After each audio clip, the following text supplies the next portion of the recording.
ബഹുമാന്യനായ ആഘോഷ കമ്മിറ്റിയുടെ chairman Shri K Bhaskaran master,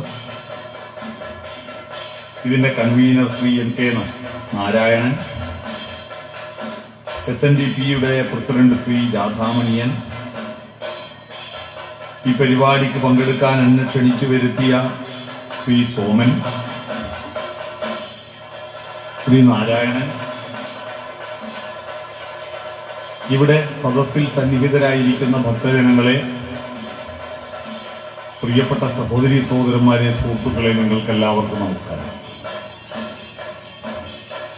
Poyyakkallara എന്ന അടക്കാത്തോട് ശ്രീ പള്ളിയറ ദേവി ക്ഷേത്രത്തിന്റെ പ്രതിഷ്ഠാ മഹോത്സവത്തോടനുബന്ധിച്ചാണ് നിങ്ങളും ഞങ്ങളുമല്ല നമ്മളെല്ലാം ഒരുമിച്ച് ഇവിടെ വന്നുയർന്നിരിക്കുന്നത്. ക്ഷേത്രത്തിന്റെ ഉത്സവത്തിന്റെ ഭാഗമായിട്ടുള്ള പൂജകൾ, ആരാധനാക്രമങ്ങൾ, വഴിപാടുകൾ, പ്രദക്ഷിണം, വാദ്യം തുടങ്ങിയ ക്ഷേത്രകർമ്മങ്ങൾക്ക് പുറമേ ക്ഷേത്രകലകളും മറ്റു കലകളും അവതരിപ്പിക്കാറുണ്ട്, കലാപരിപാടികൾ ഉണ്ടാവാറുണ്ട്. അതിനിടയിൽ എന്തിനാണ് ഒരു പ്രസംഗം എന്ന് സംശയിക്കുന്ന ചില ആളുകൾ ഉണ്ടാകും. ഞാൻ ഈ ക്ഷേത്രങ്ങളിൽ പ്രസംഗിക്കാൻ പോകുന്നതിന് കൃത്യവും വ്യക്തവുമായ ഒരു ദൗത്യമുണ്ട്. ആ ദൗത്യം ആദ്യം പറഞ്ഞുകൊണ്ട് നമുക്ക് വിഷയത്തിലേക്ക് കിടക്കാം. നമ്മുടെ ക്ഷേത്രങ്ങളെല്ലാം ഗംഭീരമായി വളർന്നുകൊണ്ടിരിക്കും. ഞാനിപ്പോൾ വന്ന് നോക്കുമ്പോൾ ഈ വർഷമാണ് ഈ ക്ഷേത്രത്തിന്റെ ചുറ്റുവട്ടം കല്ലുപാകിയിരിക്കുന്നത്. ഈ ക്ഷേത്രത്തിലേക്കുള്ള റോഡ് കോൺക്രീറ്റ് ചെയ്തിരിക്കുന്നു. കല്ലുപാകുന്നതിന് വേണ്ടിയിട്ട്, കല്ലിറക്കാൻ വേണ്ടി ക്ഷേത്രത്തിന്റെ മതില് പൊളിച്ച് വാഹനം കയറ്റിയിട്ട് ഉത്സവമാകുമ്പോഴേക്ക് അതേ മതിൽ അതേ സ്ഥാനത്ത് പഴയതുപോലെ പുനർനിർമ്മിക്കാൻ പോലും ഇതിന്റെ സംഘാടകർക്കും പ്രവർത്തകർക്കും കഴിഞ്ഞു. ഇവിടെ ഉത്സവത്തിന് ഗംഭീരമായ ദീപാലങ്കാരങ്ങളുണ്ട്, മറ്റ് സംഭാരങ്ങളുണ്ട്. ഇന്ത്യയിൽ ഏതാണ്ട് 12,89,000 ക്ഷേത്രങ്ങളുണ്ട്. ഈ ക്ഷേത്രങ്ങളിലെല്ലാം അടുത്ത കാലത്ത് ഗംഭീരമായ ഭൗതിക സാഹചര്യങ്ങൾ വളർന്നു വരികയാണ്. അതിനുവേണ്ടി ആയിരക്കണക്കിന് ആളുകൾ കോടിക്കണക്കിന് രൂപ ചെലവഴിച്ചുകൊണ്ടിരിക്കുകയാണ്. എത്ര ആളുകളാണ്, എത്ര ദിവസമാണ് അധ്വാനിക്കുന്നത്? ഈ അധ്വാനവും ഈ സമ്പത്തും എല്ലാം ലക്ഷ്യം വെക്കുന്നത് എന്താണ്? ആ ലക്ഷ്യം ദേവനെ ശക്തിപ്പെടുത്തുക, ദേവിയെ നന്നാക്കുക എന്നതാണോ? ദേവി അത്ര മോശമാണ്? നമുക്ക് വേണോ ദേവിയെ നന്നാക്കാൻ? നിങ്ങൾ പ്രാർത്ഥിച്ചതുകൊണ്ട് ദൈവത്തിനൊരു നേട്ടവുമില്ല, നിങ്ങൾ പ്രാർത്ഥിക്കാത്തത് കൊണ്ട് ദൈവത്തിനൊരു കോട്ടവുമില്ല. ഈ പ്രാർത്ഥനകളുടെ എല്ലാം ഇങ്ങോട്ടാണ്. നമ്മുടെ ഉള്ളിൽ ദൈവികാംശം വളർത്തുകയും ദൈവികാംശത്തിന്റെ പല ഭാവഭേദങ്ങൾ നമ്മൾ അറിയും. എന്താണത്? സത്യബോധം, സ്നേഹം, കരുണ, ദയ, നന്മ, ധാർമ്മികത, മൂല്യബോധം, ഇതൊക്കെയാണ് ദൈവത്തിന്റെ പ്രകാശങ്ങൾ. അതൊക്കെ നമ്മുടെ ഉള്ളിൽ വളർത്തുക എന്നതാണ് ഇതിന്റെയൊക്കെ പരമമായ ലക്ഷ്യം. ആ ലക്ഷ്യത്തോടടുക്കുകയാണോ അകലുകയാണോ ചെയ്യുന്നത് എന്ന് നമ്മളെല്ലാവരും ഒന്ന് സ്വയം പരിശോധിക്കണം. അതിനാണ് ഇത്തരത്തിലുള്ള സത്സംഗങ്ങൾ നടത്തുന്നത്. ഞാനിപ്പോ പറയുകയും നിങ്ങൾ കേൾക്കുകയും ചെയ്യുന്ന ഉപദേശങ്ങളൊന്നും ഞാനിവിടെ പറയാൻ പോകുന്നില്ല. നമുക്കൊരുമിച്ച് ചിന്തിക്കാനും ചർച്ച ചെയ്യുവാനും കുറെ വിഷയങ്ങളുണ്ട്. ഞാൻ പറയുന്നത് കൊണ്ട് അതെല്ലാം നിങ്ങൾ സ്വീകരിച്ചു കൊള്ളണമെന്ന് എനിക്കൊരു നിർബന്ധവുമില്ല. പക്ഷിമൃഗാദികളിൽ നിന്ന് വ്യത്യസ്തമായി മനുഷ്യന് മാത്രമുള്ളൊരു കഴിവ് നമ്മുടെ ഉള്ളിൽ ഒരാളുണ്ട് എന്നതാണ്. നമ്മുടെ ചിന്തകളെയും നമ്മുടെ പ്രവർത്തനങ്ങളെയും കർമ്മങ്ങളെയും എല്ലാം നിരീക്ഷിക്കുകയും പരീക്ഷിക്കുകയും ചെയ്ത് തെറ്റ് ചെയ്യുമ്പോൾ തെറ്റാണത് ചെയ്യരുതെന്ന് വിലക്കുകയും നല്ല കാര്യങ്ങൾ ചെയ്യുമ്പോൾ നല്ല കാര്യം നന്നായി എന്ന് നമ്മളെ പ്രശംസിക്കുകയും ചെയ്യുന്ന ഒരാൾ, നമ്മളെ അറിയുന്ന നമ്മുടെ ബലങ്ങളും ദൗർബല്യങ്ങളും എല്ലാം അറിയുന്ന ഒരാൾ നമ്മുടെ ഉള്ളിലുണ്ട്. നമ്മളെ അറിയുന്ന ഒരാൾ. പക്ഷിമൃഗാദികൾക്കൊന്നും അവനവനെ അറിയില്ല. സ്വന്തം പേര് പോലും അറിയാത്തവരാണല്ലോ പക്ഷിമൃഗാദികൾ. കുയിലിനറിയാമോ കുയിലിന്റെ പേര് കുയിലാണെന്ന്? താൻ ആനയാണെന്നറിയുന്ന ഒരാനയും ലോകത്തില്ല. കുയിലിനും ആനയ്ക്കും കടുവക്കും പുലിക്കും പശുവിനും അരണയ്ക്കും ഓന്തിനും എല്ലാം പേര് കൊടുത്തത് നമ്മളാണ്. നമുക്കേ അറിയൂ എല്ലാത്തിന്റെയും പേര്. ഭൂമിക്ക് ഭൂമിയെന്നും ആകാശത്തിന് ആകാശമെന്നും പേര് കൊടുത്തത് നമ്മളാണ്. എല്ലാറ്റിനെയും അറിയുന്ന അവനവനെയും അറിയുന്ന ഒരു കഴിവ് നമുക്കുണ്ട്. ആ കഴിവ് വെച്ച് നമ്മൾ പറയുന്ന ഇവിടെ ചർച്ച ചെയ്യുന്ന കാര്യങ്ങൾ നിങ്ങൾ അയാളോട് സംസാരിക്കണം. എന്നിട്ട് ഈ പറയുന്നത് ശരിയാണെന്ന് അയാൾ പറഞ്ഞാൽ മാത്രം അനുസരിക്കുക. നിങ്ങളുടെ ഉള്ളിലുള്ള ആള് ഇതൊന്നും ശരിയല്ല, എന്തോ ഇപ്പൊ നടക്കുന്ന പൂർണ്യവാസങ്ങളെല്ലാം തുടരട്ടെ എന്നാണ് പറയുന്നതെങ്കിൽ തുടരട്ടെ. നമ്മുടെ ഉള്ളിലുള്ള അയാളെ മനസാക്ഷിയെന്നോ ആത്മാവെന്നോ ഒക്കെ വിളിക്കാം. അയാളോടാണ് ഞാൻ സംസാരിക്കുന്നത്. നമ്മുടെ നാട്ടിൽ ആരാധനകളും പൂജകളും ഉത്സവങ്ങളും വളർന്നു വരുന്നതിന് ആനുപാതികമായി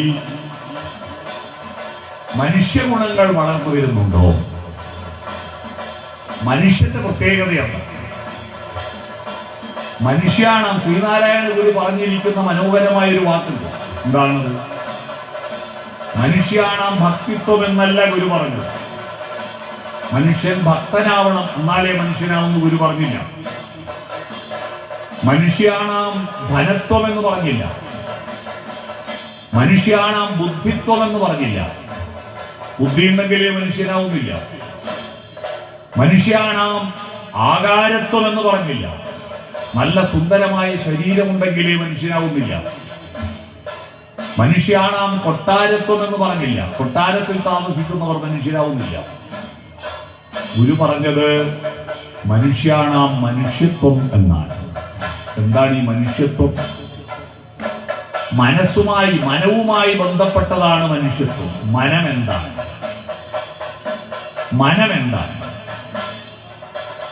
ഈ മനം എന്താണെന്ന് തിരിച്ചറിഞ്ഞാൽ മാത്രമേ ഭക്തി എന്താണെന്ന് തിരിച്ചറിയൂ. നമ്മുടെ ബുദ്ധിയും മനസ്സും ഒന്നാണോ? അല്ല. പട്ടികൾക്ക് ബുദ്ധിയുണ്ട്, പക്ഷെ മനസ്സില്ല. ബുദ്ധിയുണ്ടെന്ന് ഞാൻ വെളിവിടട്ടെ. കണക്കറിയുന്ന പട്ടികളുണ്ടല്ലോ. നിങ്ങളൊരു വീതി കുറഞ്ഞ റോഡിലൂടെ സ്കൂട്ടർ കൊണ്ടുപോവുക. റോഡിന്റെ പകുതിക്ക് ഒരു പട്ടി കിടക്കുന്നു. നിങ്ങൾ ഹോണടിച്ചു നോക്കൂ. പട്ടി തലയുയർത്തി നോക്കുമ്പോ സ്കൂട്ടറാണെന്ന് കണ്ടാൽ പട്ടി മൈൻഡിയില്ല. കാരണം സ്കൂട്ടറിന് പോണ്ട വീതി എവിടെയുണ്ട്. തൊട്ടുപുറകിൽ ഒരു ജീപ്പോ കാറോ ലോറിയോ വന്നോക്കട്ടെ, പട്ടി എഴുന്നേറ്റ് മാറിക്കൊടുക്കും. അപ്പൊ സ്കൂട്ടറിന് വീതി കുറവാണെന്ന്, ലോറിക്ക് വീതി കൂടുതലാണെന്നുള്ള കണക്കാർക്കറിയാം? പട്ടിക്കറിയാം. നമ്മളെ കൂട്ടത്തിലാണ് ചില ആളുകൾക്ക് അറിയാത്തത്. ഉത്സവം നടക്കുന്ന വഴിയിൽ കണ്ടിട്ടില്ലേ, അപ്പുറം ഇപ്പുറം സ്കൂട്ടർ അങ്ങോട്ടും ഇങ്ങോട്ടും ചരിച്ചു വെച്ചിട്ട് മനുഷ്യന്മാർക്ക് നടന്നു പോകാൻ പറ്റാത്ത വിധത്തിൽ പോലും വണ്ടി പാർക്ക് ചെയ്ത് പോകുന്നവരുണ്ട്. അപ്പൊ കണക്കറിയുന്ന മൃഗങ്ങളുണ്ട്, പക്ഷേ അവർക്കൊന്നും മനസ്സില്ല. ആ മനസ്സാണ് പ്രധാനം. ഈ മനസ്സ് നന്നാവാതെ ബുദ്ധി വളരുകയും ഭക്തി വളരുകയും ചെയ്താൽ ആ ഭക്തി മനസ്സുമായി അന്വയിച്ചാൽ മാത്രമേ മനുഷ്യത്വം ഉണ്ടാവൂ. നമ്മുടെ ഭക്തി ബുദ്ധിയുമായിട്ടാണ് അന്വയിക്കുന്നത്. ഒരു ഉദാഹരണം പറയാം. ഇതിനടുത്ത പ്രദേശത്തുള്ള ഒരാൾ കഴിഞ്ഞ വർഷം ആത്മഹത്യ ചെയ്തു. അടുത്ത പ്രദേശത്തുള്ള ഒരാൾ ആത്മഹത്യ ചെയ്തു. ആത്മഹത്യ ചെയ്യുന്നതിന് മുമ്പ് അദ്ദേഹം എല്ലാ ദിവസവും പള്ളിയിൽ പോയിട്ട് മെഴുകുതിരി കത്തിക്കാറുണ്ടായിരുന്നു. കഴിഞ്ഞ വർഷം ആത്മഹത്യ ചെയ്ത സംഭവമാണ്. ഇത് യാഥാർത്ഥ്യമാണ്. അയാൾ എന്തിനാണ് ആത്മഹത്യ ചെയ്തതെന്ന് ഭാര്യക്കറിയില്ല, മക്കൾക്കറിയില്ല. അവരോട് ചോദിച്ചപ്പോ പറഞ്ഞു ഒരു പ്രശ്നവുമില്ല, എന്തിനാ മരിച്ചതറിയില്ല. സുഹൃത്തുക്കളോട് ചോദിച്ചപ്പോ അവരും പറഞ്ഞു അറിയില്ല. ഒരു മാസം കഴിഞ്ഞപ്പോഴാണ് സംഭവം മനസ്സിലായത്. അദ്ദേഹത്തിന്റെ വീടിന്റെ അടുത്തുള്ള സഹകരണ ബാങ്കിൽ നിന്നും അദ്ദേഹം 50,000 രൂപ ലോൺ എടുത്തിരുന്നു. എന്തിനാ ലോൺ എടുത്തതെന്നറിയാം? ഓണം ബമ്പറിന്റെ 100 ടിക്കറ്റ് ഉണ്ട്. ഓണം ബമ്പറിന്റെ 100 ടിക്കറ്റ് കൊടുത്ത് ഈ ടിക്കറ്റുമായിട്ട് എല്ലാ ദിവസവും പള്ളിയിൽ പോയിട്ട് എഴുതിരിച്ച് വെച്ച് പ്രാർത്ഥിക്കും, ഒന്നിലടിച്ചു തരുന്നു. അവസാനം ബമ്പർ സമ്മാനം റേസ് പ്രഖ്യാപിച്ചപ്പോ ഓണം ബമ്പർ പോയിട്ട് ഏതോ ഒരു ടിക്കറ്റിന് ഒരു 1000 ഉറുപ്പിക കിട്ടി. 50,000 ചെലവാക്കി 1000 ഉറുപ്പിക. ഇതാരോടും പറയാൻ പറ്റില്ല. ലോൺ തിരിച്ചടക്കാൻ ഒരു മാർഗവുമില്ല. അപ്പോ ആത്മഹത്യ ചെയ്തു. അവന്റെ ഭാര്യക്കും മക്കൾക്കും അവൻ നഷ്ടമായി. ഈ ഭൂമിയിൽ അവന്റെ ജീവൻ അവൻ സ്വന്തം വാങ്ങിയതല്ല. നമ്മുടെ ജീവൻ നമ്മൾ ആമസോണിൽ നിന്നോ ഫ്ലിപ്കാർട്ടിൽ നിന്നോ വാങ്ങിയതാണോ? അല്ല. നമ്മുടെ അച്ഛനും അമ്മയിൽ നിന്നും നമുക്ക് ലഭിച്ചതാണ് നമ്മുടെ ജീവൻ. ആ ജീവൻ അച്ഛനും അമ്മക്കും കിട്ടിയത് അവരുടെ അച്ഛനും അമ്മയിൽ നിന്നാണ്. നമ്മുടെ ആരുടെയും ജീവൻ നമ്മുടെ സ്വന്തമല്ല. അതിനെ നശിപ്പിക്കാൻ നമുക്ക് ഒരധികാരവുമില്ല. എന്റെ നാട്ടിലുള്ള ഒരാൾ മിഞ്ഞാന്ന് ഒരു കത്തും എഴുതി വെച്ചിട്ട് പോയി. എന്തോ ചെറിയ ദേഷ്യത്തിന് കത്തും എഴുതി വെച്ചിട്ട് പോയി. എന്നെ ഇനി നോക്കണ്ട. അവസാനം മൊബൈൽ ലൊക്കേഷൻ നോക്കുമ്പോ കോഴിക്കോട് മെഡിക്കൽ കോളേജിന്റെ പരിസരത്തുള്ള ഒരു സ്ഥലത്താണ് ലൊക്കേഷൻ. പിന്നെ ഫോണ് സ്വിച്ച് ഓഫ് ആയി. കൂത്തുപറമ്പ് പോലീസ് മെഡിക്കൽ കോളേജ് പോലീസിനെ ഫോൺ വിളിച്ചിട്ട് പറഞ്ഞു ഇങ്ങനെ ഒരാളുണ്ട്, ഫോട്ടോ അയച്ചു കൊടുത്തു, കാണാതായിട്ടുണ്ട്, അവിടെ എവിടെയോ ഉണ്ട്. രാത്രി 11 മണിക്കാണ് മെസ്സേജ് എത്തുന്നത്. 11:15 അവര് 2-3 സംഘങ്ങളായിട്ട് സകല ലോഡ്ജിലും സകല വീടുകളിലും ഒരാളെ കണ്ടോ അയാളെ കണ്ടോ, വഴിയിലൂടെയൊക്കെ നടന്നു. ഒരാളെ കണ്ടോ? കണ്ടില്ല. എല്ലാ ലോഡ്ജിലും ഫോട്ടോ കൊടുത്തു. രാത്രി 2:30 ആയപ്പോ ലോഡ്ജിൽ നിന്ന് ഒരാൾ പറഞ്ഞു, നിങ്ങൾ പറഞ്ഞ പോലത്തെ ഒരാൾ ഇതിന്റെ മേലെ റൂമെടുത്തിട്ടുണ്ട്. പോലീസ് നേരെ അവിടുത്തെ കൂടി കയറി റൂമും വാതിലും തുറക്കുന്നില്ല. താക്കോലിട്ട് കൂട്ടിയിരിക്കുന്നു. അപ്പോ ഡ്യൂപ്ലിക്കേറ്റ് താക്കോൽ 2 താക്കോലുണ്ടാവുമല്ലോ ഓഫീസിൽ. താക്കോലും എടുത്തിട്ട് തുറന്നു നോക്കുമ്പോ അതിനെ കൊണ്ടും തുറക്കാൻ പറ്റുന്നില്ല. കുറ്റിയിട്ടിട്ട് SIയും പോലീസുകാരും പിന്നെ ഒന്നും നോക്കിയില്ല, ചവിട്ടി പൊളിച്ചു. ചവിട്ടി പൊളിച്ചപ്പോ കാണുന്നത് ഒരു കസവും കൊണ്ടുകൊണ്ട് ഫാനിൽ കെട്ടി തുള്ളാൻ നിൽക്കുന്ന ഈ ചെറുപ്പക്കാരനാണ്. അപ്പ പൊളിച്ചില്ലെങ്കിൽ വന്നു ഇവന്റെ ജീവൻ നഷ്ടപ്പെടും. അവനെ തിരിച്ചു കൊണ്ടുവന്നു. ഇന്നത്തെ പത്രത്തിലത് വാർത്തയുണ്ട്. നമ്മളാരും കണ്ടോ? ഇന്നത്തെ പത്രത്തിലുണ്ട് വാർത്ത. തന്റെ ജീവൻ നശിപ്പിക്കാൻ തനിക്ക് അധികാരമില്ലെന്ന് നമ്മുടെ മക്കളോടും നമ്മളെല്ലാവരും അറിയണം. കേരളത്തിൽ വിദ്യാഭ്യാസം വളരുമ്പോഴും ആത്മഹത്യകൾ വളരുന്നു. ഒരു പക്ഷിമൃഗാദികളും ആത്മഹത്യ ചെയ്യാറില്ല. ഉണ്ടോ? സ്വന്തം ജീവിതം നശിപ്പിക്കുന്ന ഒരേ ഒരു ജീവി വിഡ്ഢി മനുഷ്യൻ മാത്രമാണ്. അത്തരത്തിൽ ആ പ്രാർത്ഥിച്ചവൻ ലോട്ടറിയും എടുത്തിട്ട് 50,000 ലോട്ടറിയുമായിട്ടല്ലോ എല്ലാ ദിവസവും ദൈവത്തോട് പ്രാർത്ഥിച്ചു, ഒന്നിലടിക്കണേ. ദൈവത്തിന്റെ ജോലി എന്താ? ഇവന്റെ 100 ടിക്കറ്റിന്റെ നമ്പറും കുറിച്ചെടുത്തിട്ട് നേരെ തിരുവനന്തപുരത്ത് ലോട്ടറിയുടെ നറുക്കെടുക്കുന്ന ഓഫീസിൽ പോയിട്ട് ആ നറുക്കെടുക്കുന്ന മെഷീന്റെ ഉള്ളിൽ കയറി നിന്നിട്ട് ഇവന്റെ നമ്പർ തെറിപ്പിച്ചു കൊടുക്കുന്ന ആളാണോ ദൈവം? ദൈവത്തെ എത്ര ചുരുക്കി കാണുന്നു. നേരത്തെ നമ്പർ മനസ്സിലാക്കിയിട്ട് ആ നമ്പറിന് ലോട്ടറി അടിപ്പിച്ചു കൊടുത്ത ഒരൊറ്റ ദൈവത്തെ നമുക്ക് പരിചയമുള്ളൂ. നിങ്ങൾക്ക് പരിചയമുണ്ടോ? എനിക്കറിയാം. നേരത്തെ നമ്പർ പറഞ്ഞു കൊടുത്തിട്ട് ആ നമ്പറിന് ലോട്ടറി അടിച്ച ദൈവം ഇരിക്ക സിനിമയിലെ രേവതിയാണ്. ഇന്നസെന്റിന് കിട്ടുന്നേട്ടാ കാമധേനുവിന്റെ ഫലം എന്ന് പറഞ്ഞിട്ട് നമ്പർ നേരത്തെ കുറിച്ച് കൈമല് വെച്ചിട്ട് ആ നമ്പർ ലോട്ടറി അടിച്ചു എന്ന് പറഞ്ഞിട്ട് മലയാള സിനിമയിലെ എക്കാലത്തെയും സുന്ദരമായ തമാശയുള്ള രംഗമാണത്. ഓർമ്മയില്ലേ? മോഹൻലാൽ ബോധം കെട്ട് വീഴുന്നതും പിന്നെ കിടക്ക് ബോധം വന്ന് ചിരിക്കുന്നതും പിന്നെയും വീഴുന്നതും. ഈ പണിയാണോ ദൈവത്തിന്? അല്ല, ഈ പണിയാണോ ദൈവത്തിന്? ദൈവവിശ്വാസം എന്താണെന്ന് മറന്നുപോവുകയാണ്. ഭക്തി വർദ്ധിക്കുമ്പോഴും ദൈവവിശ്വാസം എന്താണെന്ന് മറന്നുപോകുന്നു. മനസ്സിന്റെ അവസ്ഥയിലെ വികാസമില്ലാത്തതിന്റെ പേരിലാണ്, മനുഷ്യത്വത്തിന്റെ വികാസമില്ലാത്തത് കൊണ്ടാണ് അമ്പലങ്ങളും പള്ളികളും. ഇവിടെ പള്ളി അറയാണ്. എന്താ പള്ളിയറ? എന്താ പള്ളി എന്ന് പറഞ്ഞ വാക്കിന്റെ അർത്ഥം എന്നറിയാം? പള്ളി എന്ന് പറഞ്ഞാൽ മുസ്ലിങ്ങളുടെയും ക്രിസ്ത്യാനികളുടെയും വാക്കല്ല, ഹിന്ദുക്കളുടെയും വാക്കല്ല. പള്ളി എന്നത് പാലി ഭാഷയാണ്. പാലി ഭാഷ ബുദ്ധമതത്തിന്റെ ഔദ്യോഗിക ഭാഷയാണ്. പാലി ഭാഷയിൽ പള്ളി എന്ന് പറഞ്ഞാൽ പരിശുദ്ധം എന്നാണ് അർത്ഥം. അതുകൊണ്ടാണ് ആരാധനാലയങ്ങളെ പരിശുദ്ധ സ്ഥലം എന്ന അർത്ഥത്തിൽ പള്ളികൾ എന്ന് വിളിക്കുന്നത്. വിദ്യാലയങ്ങളും പള്ളിക്കൂടങ്ങളായതുകൊണ്ടാണ് പരിശുദ്ധ സ്ഥലമായതുകൊണ്ടാണ് പള്ളിക്കൂടങ്ങൾ എന്ന് പറയുന്നത്. അപ്പൊ പള്ളിയറ എന്ന് പറഞ്ഞാൽ പരിശുദ്ധമായ അറ, ദൈവസാന്നിധ്യമുള്ള അറ എന്നാണ്. അവിടെയാണ് പരിശുദ്ധമായ വാളുള്ളത്, പള്ളിവാളുള്ളത്. പള്ളിവാൾ എന്ന് കേട്ടില്ലേ? അപ്പൊ പള്ളി പരിശുദ്ധമാണ്. എവിടെയാണ് പരിശുദ്ധമാവേണ്ടത്? പരിശുദ്ധമാവേണ്ടത് എവിടെയാണ്? വ്യക്തികളും ദൈവവും തമ്മിലുള്ള ബന്ധങ്ങളിലൂടെ പരിശുദ്ധമാവണം. ഞാനിപ്പോ പഠിച്ചുകൊണ്ടിരിക്കുന്ന ഒരു വിഷയം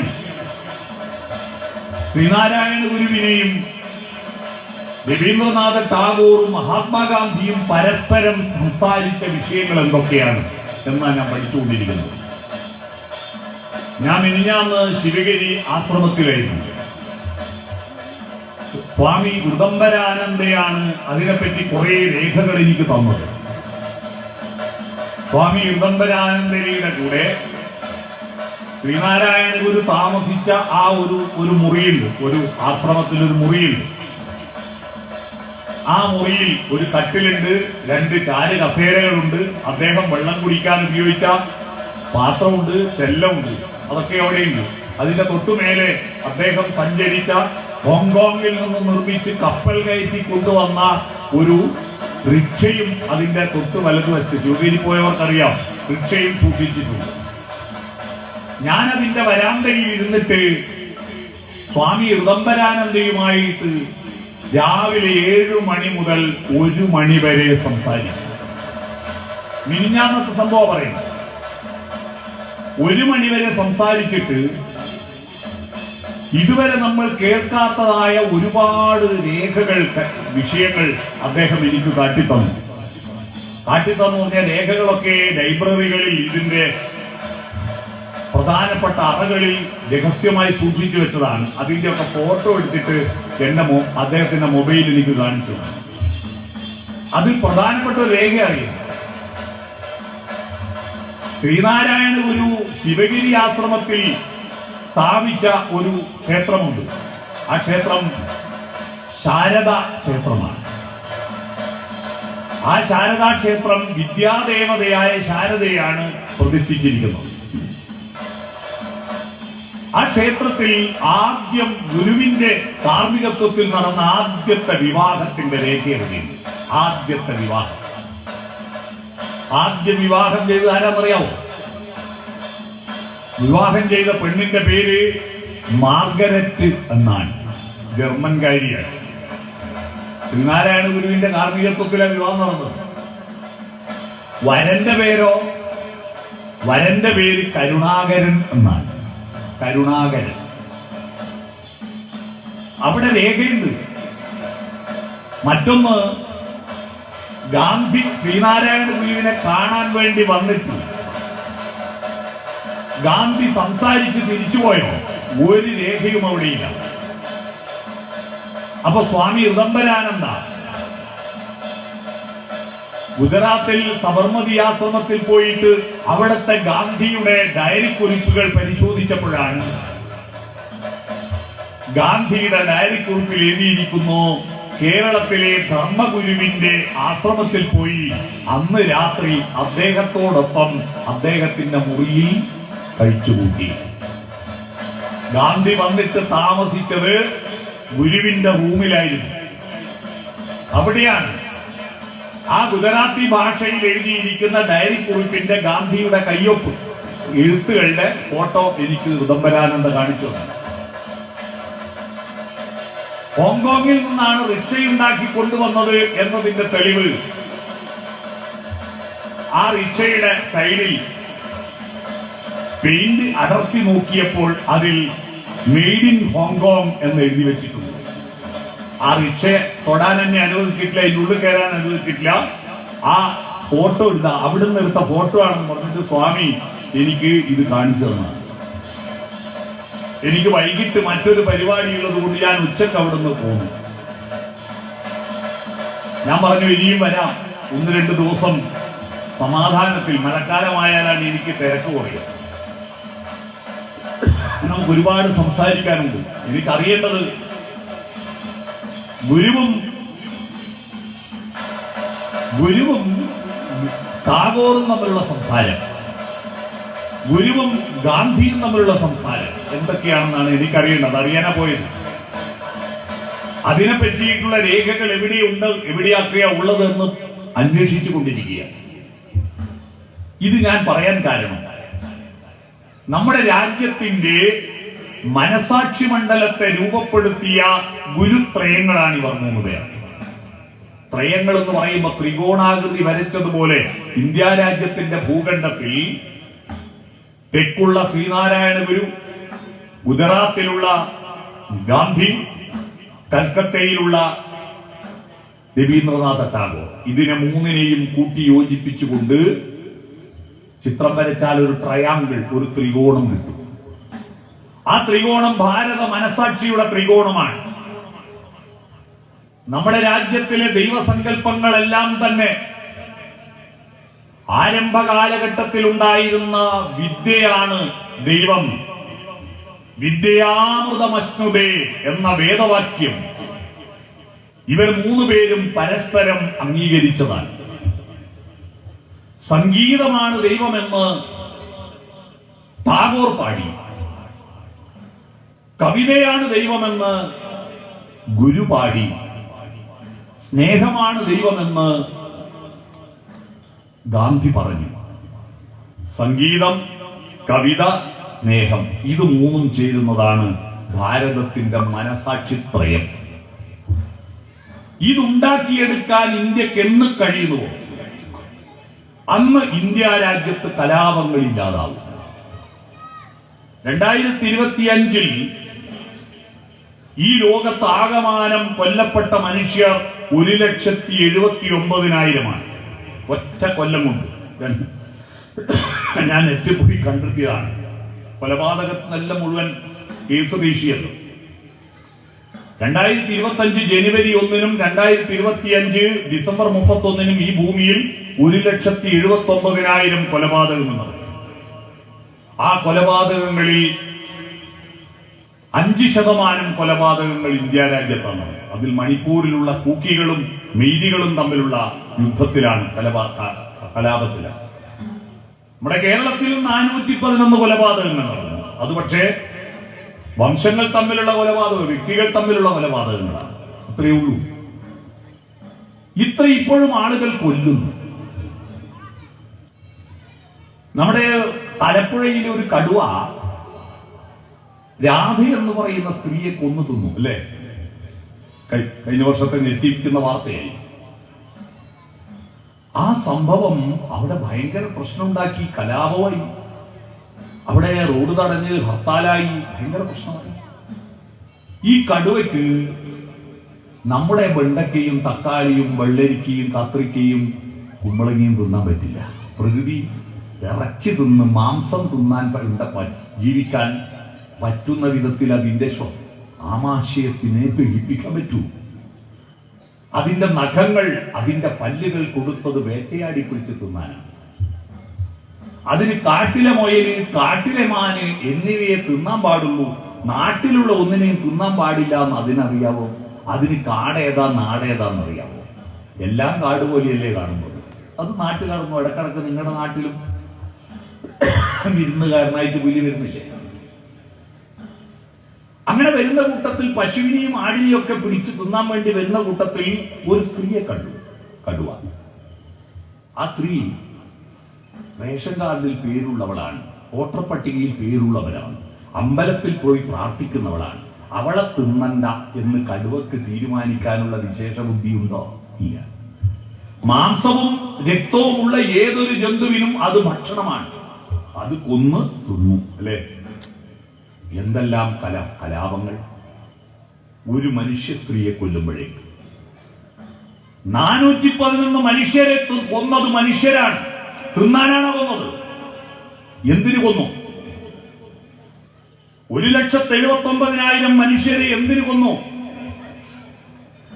ഇത്രയും അമ്പലങ്ങളും പള്ളികളും പ്രാർത്ഥനകളും ഉപനിഷത്തുകളും ബൈബിളും ഖുറാനും വേദങ്ങളും മന്ത്രങ്ങളും സ്കൂളുകളും കോളേജുകളും പ്രഘോഷണങ്ങളും മതപ്രഭാഷണങ്ങളും ഉത്സവങ്ങളും ഒക്കെയുള്ള ഈ ലോകത്ത് ഇപ്പോഴും കൊല്ലുന്നത് തുടരുന്നതെന്തേ? ഗൗരവതരമായി ഭക്തജനങ്ങൾ പരിശോധിക്കണം. കാരണം ഭക്തിയുടെ, ദൈവത്തിന്റെ യഥാർത്ഥത്തിലുള്ള അന്തസ്സത്തെ എന്തെന്ന് തിരിച്ചറിയാതെ നിങ്ങൾ ഉപരിപ്ലവമായി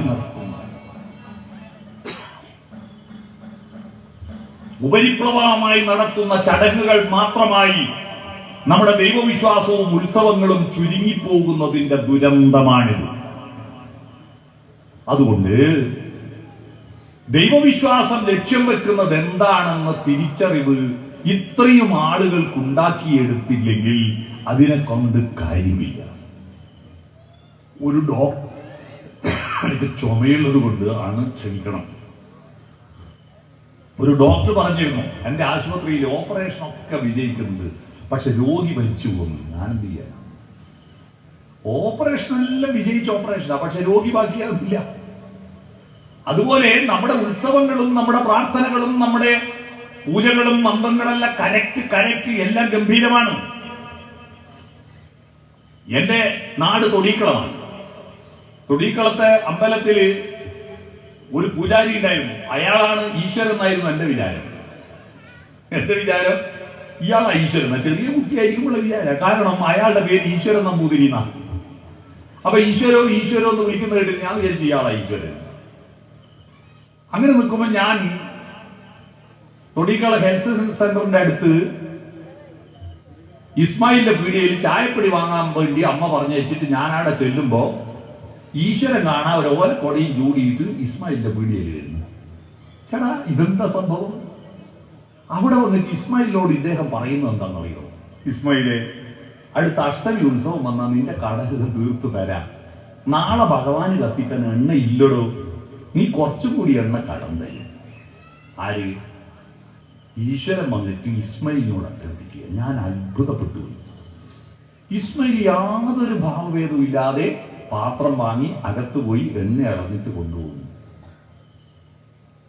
എന്റെ ദൈവസങ്കല്പങ്ങളെ പറ്റിയിട്ടുള്ള അടിസ്ഥാന ധാരണയെ തിരുത്തിയതും ശ്രീനാരായണ ഗുരു ദർശനങ്ങളോട് എന്നെ അടുപ്പിച്ചതും ഈ സംഭവമാണ്. അതുകൊണ്ട് ഞാൻ അഭിമാനത്തോടെ പറയുന്നു, ഇക്കൊല്ലം ഏറ്റവും കൂടുതൽ ശ്രീനാരായണ ഗുരുക്ഷേത്രങ്ങളിലും മഠങ്ങളിലും ഉത്സവങ്ങളിലും പ്രസംഗിച്ച ഒരാൾ ഞാനാണ്. കുവൈറ്റിൽ പോയി. കുവൈറ്റിൽ ശിവഗിരി തീർത്ഥാടന സമ്മേളനം, മഹാസമ്മേളനം നടന്നു കഴിഞ്ഞ വർഷം. അവിടെ ഞാനാ പ്രസംഗിച്ചത്. കഴിഞ്ഞ മാസം ശിവഗിരി തീർത്ഥാടന സമ്മേളനം നടന്നത് ഛത്തീസ്ഗഡിലാണ്. ഛത്തീസ്ഗഡ് അറിയാമോ? ഭീലായ് ഉരുക്ക് നിർമ്മാണ ഫാക്ടറി. അവിടെ കേരളത്തിലെ ഈ മലബാറിൽ നിന്ന് ചെങ്കല്ല് കൊണ്ടുപോയിട്ട് ഗുഡ്സ് ട്രെയിനിൽ കൊണ്ടുപോയിട്ട് 3.5 കോടി രൂപ ചെലവഴിച്ചിട്ട് അതിസുന്ദരമായ ഒരു ക്ഷേത്രം നിർമ്മിച്ചിട്ടുണ്ട് അവിടെ. അതിസുന്ദരമായ ക്ഷേത്രം. ആ ക്ഷേത്രം നിങ്ങൾക്ക് കാണണോ? ഇന്നത്തെ എന്റെ ഫേസ്ബുക്ക് കയറി കാണണം.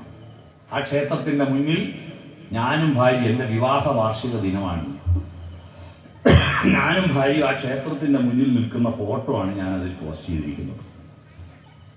അവിടെ ശ്രീനാരായണ ഗുരു ദർശനങ്ങളെ പറ്റിയിട്ട് സംസാരിക്കാൻ ഞാനാ പോയത്. കാരണം ഇതെല്ലാം കാരണം ആ ഈശ്വരൻ ഇസ്മായിലിന്റെ അടുത്ത് വന്നിട്ട് ശിവന് വേണ്ടിയിട്ട് എണ്ണ കടം വാങ്ങുന്ന രംഗമാണ് എനിക്ക് ദൈവത്തെ പറ്റിയും മനുഷ്യരെ പറ്റിയിട്ടുള്ള അടിസ്ഥാന ചിന്തകളിൽ മാറ്റം വരുത്തിയത്. ഞാൻ ഇതിവിടെ പറയാൻ കാരണം,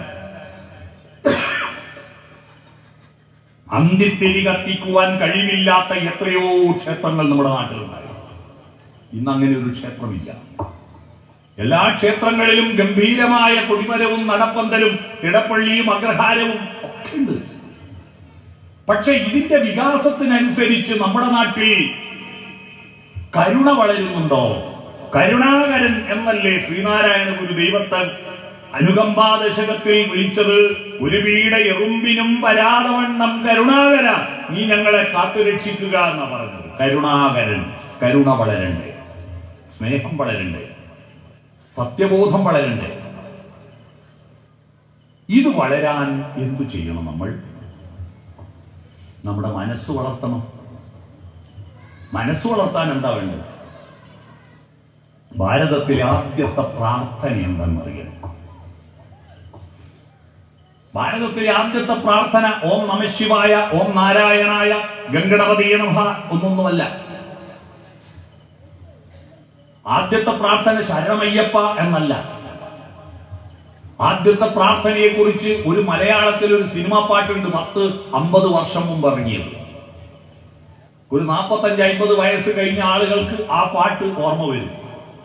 അതിന്റെ ആദ്യത്തെ വരി ഞാൻ പറയാം. പ്രാർത്ഥന നിങ്ങൾക്ക് ഓർമ്മ വരുന്നുണ്ടെങ്കിൽ എന്റെ കൂടെ നിങ്ങൾ പാടണം. ഞാൻ ഒരു സ്ഥലത്ത് നിർത്തുമ്പോൾ നിങ്ങൾ പാടണം.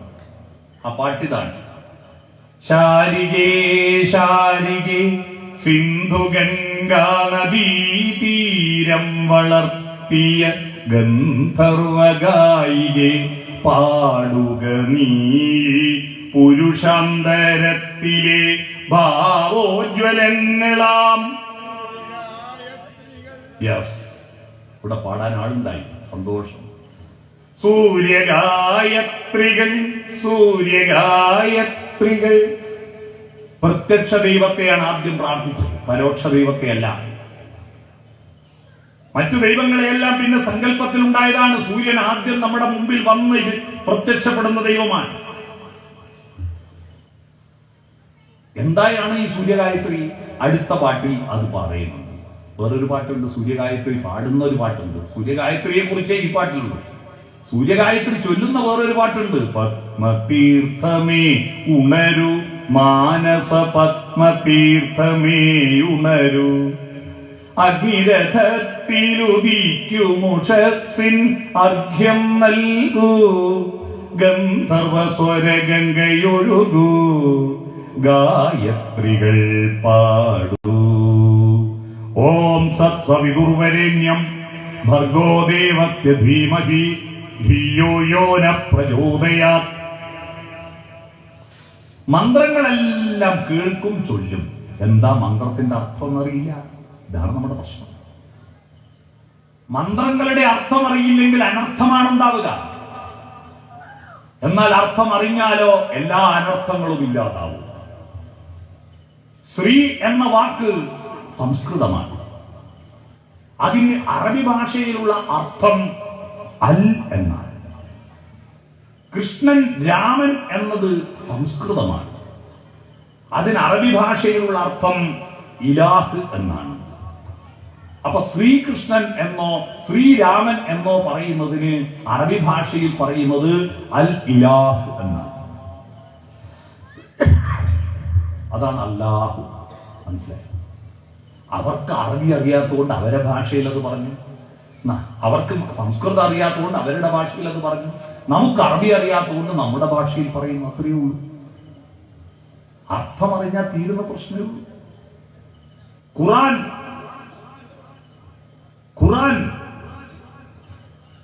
ബൈബിൾ, ഗീത, ഈ 3 വാക്കുകൾ. ഭഗവത്ഗീത ഖുറാനായ ബൈബിളാണ് എന്ന് പറഞ്ഞാലോ? ഖുറാൻ എന്ന വാക്ക് അറബി ഭാഷയിൽ വായിക്കേണ്ടത് എന്നാണ് അർത്ഥം. ഭഗവത്ഗീത വായിക്കേണ്ടതാണെന്ന, അത് ബൈബിളാണെന്ന് പറഞ്ഞാലോ? ബൈബിൾ എന്ന വാക്കിന് ഹീബ്രു ഭാഷയിൽ പുസ്തകം എന്നാണ് അർത്ഥം. അപ്പൊ ഭഗവത്ഗീത വായിക്കേണ്ട പുസ്തകമാണ് എന്നേ ഉള്ളൂ. ഭഗവത്ഗീത ഖുറാനായ ബൈബിൾ എന്ന് പറയുമ്പോൾ പ്രശ്നമായി.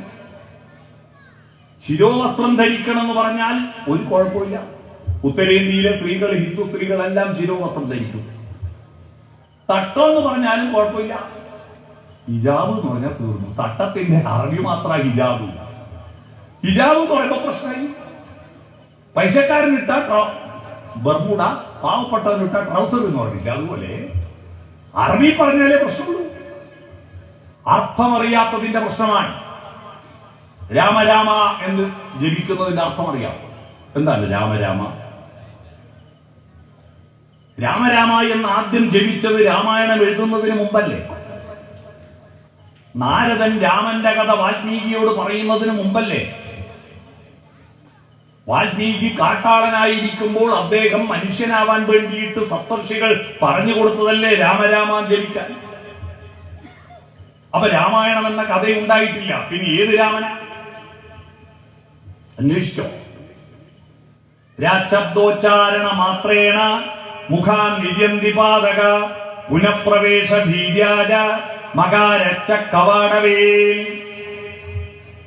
എന്നുച്ചരിക്കും വേളയിൽ എല്ലാ പാപങ്ങളും പുറത്തു പോകണം.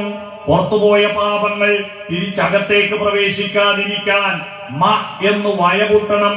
ഇതാ രാമ രാമ മന്ത്രത്തിന്റെ അർത്ഥം പിടിക്കുക എന്ന് പറഞ്ഞാൽ ഉള്ളിൽ അന്ധകാരം ഒഴിവാകണം എന്നാണ്. അങ്ങനെയാണ് കാട്ടാളത്വത്തെ പൂർണ്ണമായി പുറന്തള്ളി പുറ്റുവന്ന് മൂടി ചതല് പിടിച്ച് പൂർണ്ണമായി പുറ്റായി മാറുന്നത് വരെ അദ്ദേഹം ഈ അന്ധകാരത്തെ പുറന്തള്ളിയപ്പോൾ അദ്ദേഹത്തിന്റെ ഉള്ളിൽ വെളിച്ചം നിറഞ്ഞു.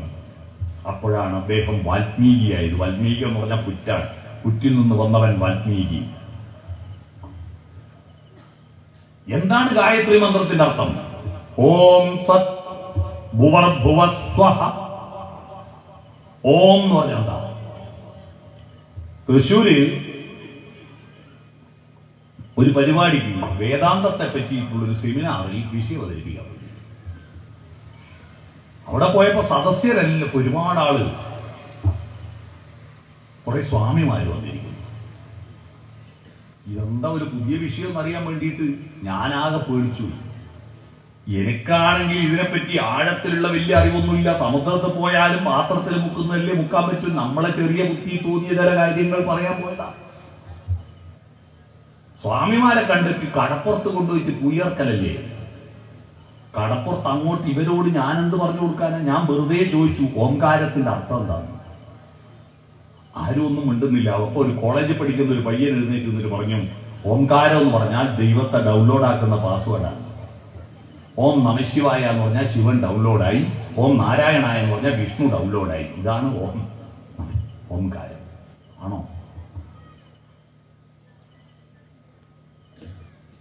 ദൈവബോധം ഉണ്ടാക്കാൻ നമുക്ക് നിമിത്തമായിരിക്കുന്ന ഒരു കാലബോധമുണ്ട്. അറിയുമോ? കാലബോധമുണ്ടായപ്പോഴാണ് ദൈവസങ്കല്പം ഉണ്ടായത്. മനുഷ്യർ ഈ ഭൂമിയിൽ വരുന്നതിന് മുമ്പ് പക്ഷിമൃഗാദികളൊക്കെ ഉണ്ടായിരുന്നു. അവർക്കൊന്നും കാലബോധമില്ലാത്തത് കൊണ്ടാണ് ദൈവബോധമില്ലാതിരുന്നത്. എന്താ കാലബോധം? 2026 ജനുവരി മാസം 25-ാം തീയതിയാണ് ഇന്ന് എന്നറിയുന്ന ഏതെങ്കിലും പശുവോ പട്ടിയോ പൂച്ചയോ ഉണ്ടോ? ഇന്ന് ഞായറാഴ്ചയാണെന്നറിയുന്ന ഏതെങ്കിലും കടുവയോ പുലിയോ ഉണ്ടോ? ഇല്ല.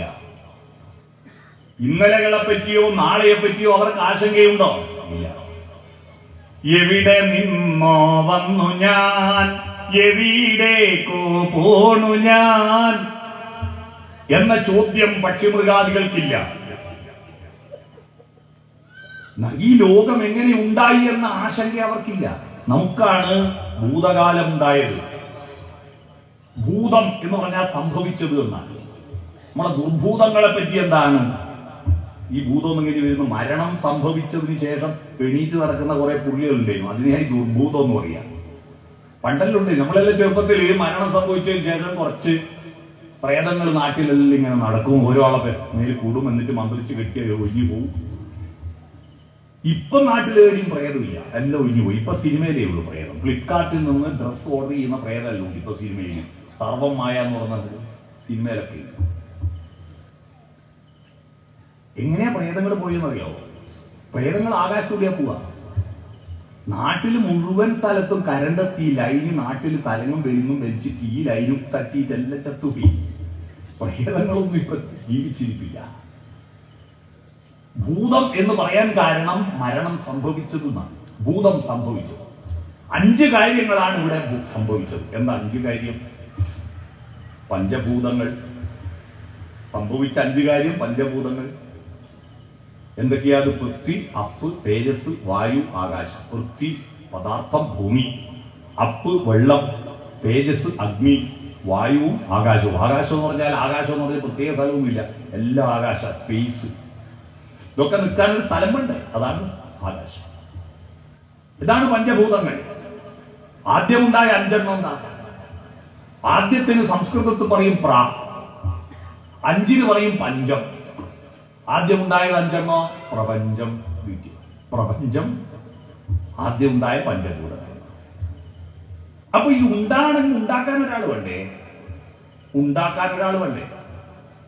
ഉണ്ടാക്കിയവൻ, ബ്രഹ്മത്തെ ഉണ്ടാക്കിയവൻ ബ്രഹ്മാവ്.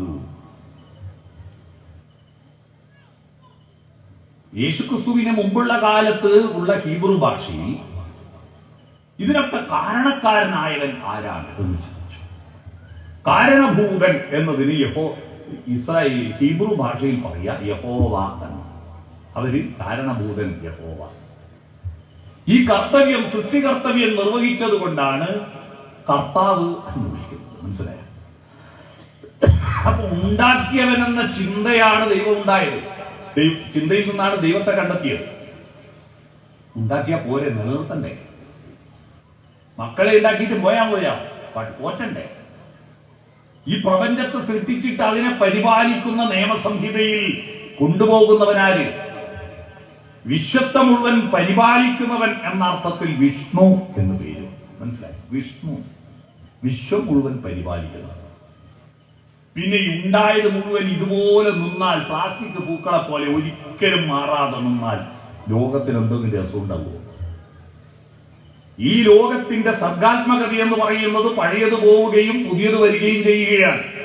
നിങ്ങളെ കുടുംബത്തിൽ ഒരു കുട്ടികളുടെ ജനനമേ നടക്കുന്നില്ലെങ്കിൽ ആ കുടുംബം പോലെ വരണ്ട കുടുംബം പറയണം. നമ്മൾ പോകുമ്പോൾ പുതിയത് വരുന്നുണ്ട്. പുനരപി ജനനം, പുനരപി മരണം, പുനരപി ജനനീ ജഠരേ ശയനം. ജഗദ്ഗുരു ആദിശങ്കരന്റെ ഭജഗോവിന്ദത്തിലെ വരികയാണ്. അപ്പോ പഴയത് പോകണം, സംഹാരം വേണം.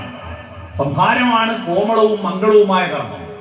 മംഗളകർമ്മത്തിന് ശിവം എന്നാ പറയുക. ശിവം ഭവതു, മംഗളം ഭവിക്കട്ടെ. ശിവം നടത്തുന്ന പുരുഷൻ, വിരാട് പുരുഷൻ ശിവൻ, സംഹാരമൂർത്തി ശിവൻ. സൃഷ്ടിക്ക് സംസ്കൃതത്തിൽ അ എന്ന് പറയും, സ്ഥിതിക്ക് സംസ്കൃതത്തിൽ ഉ എന്ന് പറയും, സംഹാരത്തിൽ അം എന്ന് പറയും. ഇത് മൂന്നും കൂട്ടി വായിച്ചാൽ ഓം പിടിയിട്ടില്ല. ഓം എന്ന് പറഞ്ഞതിന്റെ അർത്ഥം മനസ്സിലായോ?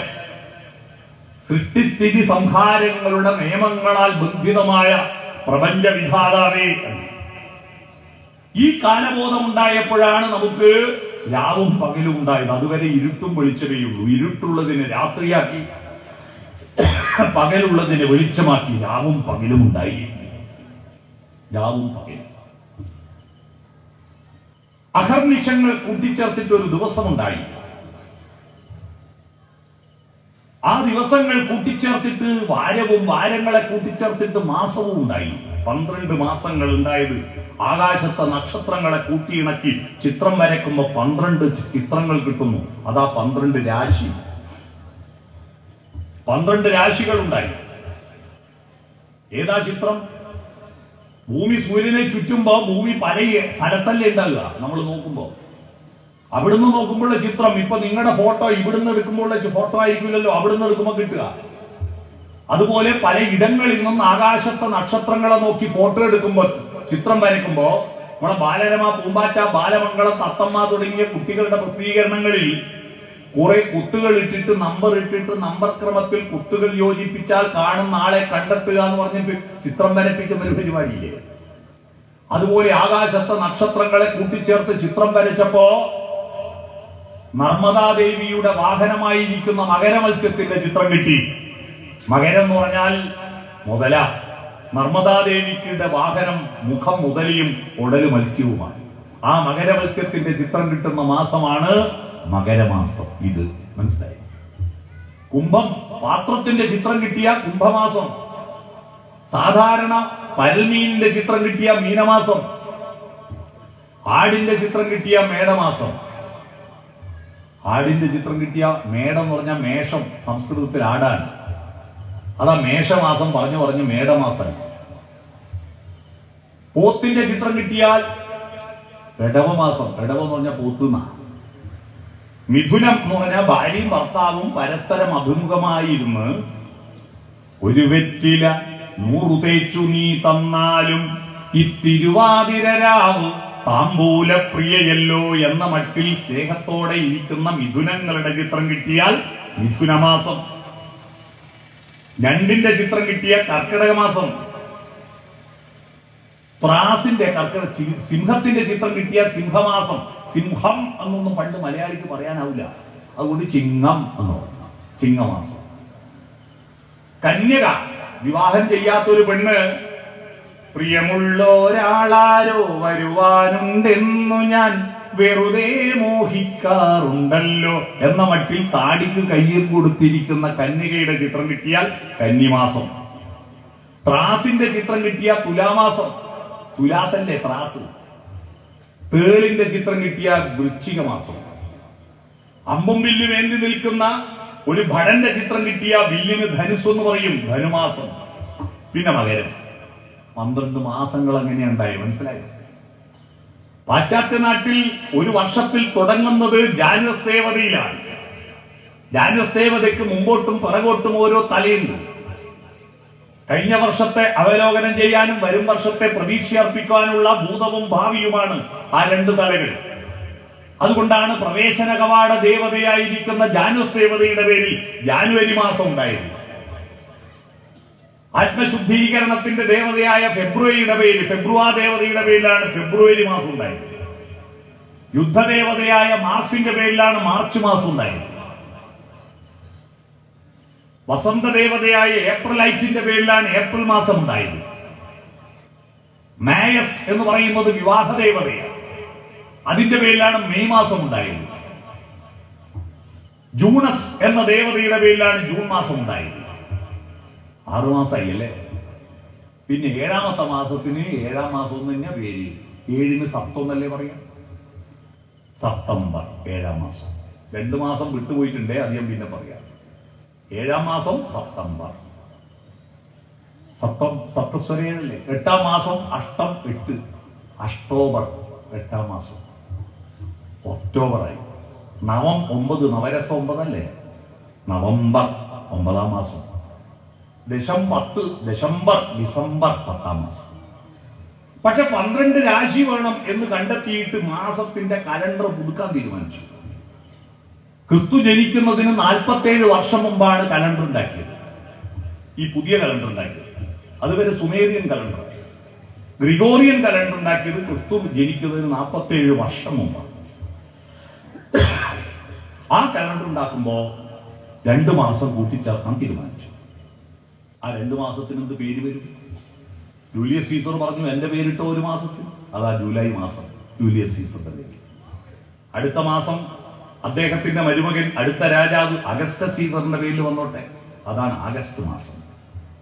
അങ്ങനെ ഇതിന്റെ നടുക്ക് ജൂലൈ ആഗസ്റ്റ് കയറിയപ്പോ സെപ്റ്റംബർ, ഒക്ടോബർ, നവംബർ, ഡിസംബർ 7, 8, 9, 10 എന്നുള്ളത് 9, 10, 11, 12 ആയിപ്പോയി. ഇത്രയേ ഉള്ളൂ. 27 ദിവസങ്ങൾ ചന്ദ്രന്റെ 27 ഭാര്യമാരാണ്. ചന്ദ്രൻ അന്ന് നക്ഷത്രങ്ങളുടെ രാജാവാണെന്ന സങ്കല്പം. പിന്നെയാണ് ഭൂമിയുടെ ഉപഗ്രഹം മാത്രമാണെന്ന് മനസ്സിലായത്. ആ 27 നക്ഷത്രങ്ങൾ അതിൽ ചന്ദ്രന്റെ ഏറ്റവും പ്രിയപ്പെട്ട ഭാര്യ ആരാന്നറിയാമോ? അറിയാമോ? നിങ്ങൾ കേട്ടിട്ടുണ്ട് ചന്ദ്രന്റെ പ്രിയപ്പെട്ട ഭാര്യ ആരാണെന്ന്? ചിത്ര നക്ഷത്രമിന്ന് രാവിൽ ശീതാംശുവിനോടൊത്തു ചേരുവാനോടി അണഞ്ഞതെന്തേ? അതിൻ പൊരുൾ നിനക്കേതുമറിയില്ലല്ലോ, അതിൻ പൊരുൾ നിനക്കേതുമറിയില്ലല്ലോ. ഇന്ദ്രനീലിമയോലും എന്ന വൈശാലിയുടെ പാട്ടിൽ അത് കൃത്യമായി ONV എഴുതി വെച്ചിട്ടുണ്ട്. ചന്ദ്രക്കലയുടെ തൊട്ടടുത്ത് നിൽക്കുന്ന നക്ഷത്രം ചിത്ര നക്ഷത്ര. ഇത് ആ ചിഹ്നം കൊടിയടയാളമാക്കി വെച്ചിരിക്കുന്ന മുസ്ലിം ലീഗുകാർക്ക് പോലും അറിയില്ല ഇത് ചിത്ര നക്ഷത്രത്തിന്റെ ഫോട്ടോ. ചിത്ര മനസ്സിലായോ? അവരുടെ ചന്ദ്രക്കലി നക്ഷത്രമല്ല. ഞാൻ പറഞ്ഞു വന്നത് കാലബോധമാണ് മനുഷ്യന്റെ അന്വേഷണാത്മകതയെ ദിവസത്തെ മുറിച്ചത്. ഇതൊന്നും ഒരു സ്കൂളിൽ ആരും ചോദിക്കുന്നില്ല, പറഞ്ഞു വെക്കുന്നില്ല. ഒരു ദിവസത്തിന് 24 മണിക്കൂർ എങ്ങനെ വന്നു എന്ന് ഒരു കുട്ടിക്കും പറഞ്ഞു കൊടുക്കുന്നില്ല, ഒരാളും ചോദിക്കുന്നില്ല. ആ 24 മുറിച്ചതിന് കണക്കുണ്ട്, കൃത്യമായിട്ട് അതിനൊരു കാരണമുണ്ട്. അത് പറയാൻ തുടങ്ങിയാൽ 2 മണിക്കൂർ അത് ക്ലാസ് എടുക്കേണ്ടി വരും. അതുകൊണ്ട് ഞാൻ പിന്നെ പറയാം. എങ്ങനെയാണ് 1 മണിക്കൂറിന് 60 മിനിറ്റ് വന്നത്? കണക്കുണ്ട്. ആദ്യം മണിക്കൂറായിട്ടല്ല, യാമങ്ങളായിട്ടാണ് മുറിച്ചത്. യാമങ്ങൾ അറിയാൻ അന്ന് ക്ലോക്കില്ല, വാച്ചില്ല. യാമങ്ങൾ ഒരു യാമം കഴിഞ്ഞ് അടുത്ത യാമത്തിലേക്ക് തുടങ്ങുമ്പോൾ ആകാശത്തെ നക്ഷത്രങ്ങളെ നോക്കിയിട്ട് പകലും സൂര്യന്റെ നിഴല് നോക്കിയിട്ട് ആകാശത്തെ നക്ഷത്രങ്ങൾ നോക്കി രാത്രിയും സൂര്യന്റെ നിഴല് നോക്കിയിട്ട് പകലുമാണ് യാമങ്ങളുടെ സമയം നിശ്ചയിക്കുക. അപ്പൊ യാമം കഴിഞ്ഞു, അടുത്ത യാമം തുടങ്ങുന്നു എന്ന് പറയാൻ ശംഖ് വിളിക്കുകയ്യ. അമ്പലങ്ങളിൽ നിന്നും കൊട്ടാരങ്ങളിൽ നിന്നും കേട്ടിട്ടില്ലേ? യാമശംഖുലിവാനിലുയർന്നോ എന്ന പാട്ട് കേട്ടോ. സോമശേഖര ബിംബമുണർന്നു. അങ്ങനെ കാലബോധം ഉണ്ടായി. കാലബോധത്തിൽ ഞാൻ, പ്രകൃതി, ദൈവം എന്നീ 3 കാര്യങ്ങൾ കണ്ടെത്തി. ഞാനും പ്രകൃതിയും തമ്മിലുള്ള ഈ ഒരസലിൽ ഉണ്ടാകുന്ന നിയമങ്ങളാണ് ദൈവസങ്കല്പങ്ങൾ. ഞാനും പ്രകൃതിയും തമ്മിലുള്ള ബന്ധത്തിൽ ഒരു സംഗീതമാണ് ഇതിനെ മുഴുവൻ നിയന്ത്രിക്കുന്നത് എന്ന് ടാഗോർ ഗുരുവിനോട് പോയി പറഞ്ഞു. അതാണ് അദ്ദേഹം ഗീതാഞ്ജലിയിൽ എഴുതി വെച്ചിരിക്കുന്നത്. ഗീതാഞ്ജലിയിലെ ഏറ്റവും ഉത്തമ ശ്ലോകമേ, ഞാനറിവീല ഭവാന്റെ മോഹനഗാനാലാപന ശൈലീ, നിവൃതം ഞാനതു കേൾപ്പൂ സതതം നിതാന്ത വിസ്മയശാലീ. ഉദയഗാന പ്രകാശകലയാൽ ഉജ്ജ്വല ശോഭം ഭുവനം പലതല്ലിടുകയാണധിഗഗനം. വായുവിലീശ്വരചലനം അലിയിക്കുന്നു ശിലകളെ ഈശ്വരഗംഗാസരഭസഗമനം. പാടണമെന്നുണ്ടീ രാഗത്തിൽ പാടാൻ സ്വരമില്ലല്ലോ, പറയണമെന്നുണ്ടെന്നാൽ അതിനൊരു പദം വരുന്നീലല്ലോ. പ്രാണനുറക്കെ കേണീടുന്നു പ്രഭോ പരാജിത നിലയിൽ, നിബദ്ധനിഹ ഞാൻ നിൻഗാനത്തിൻ നിരന്തമാകിയ വലയിൽ. സംഗീതമാണ് ടാഗോറിന് ദൈവം.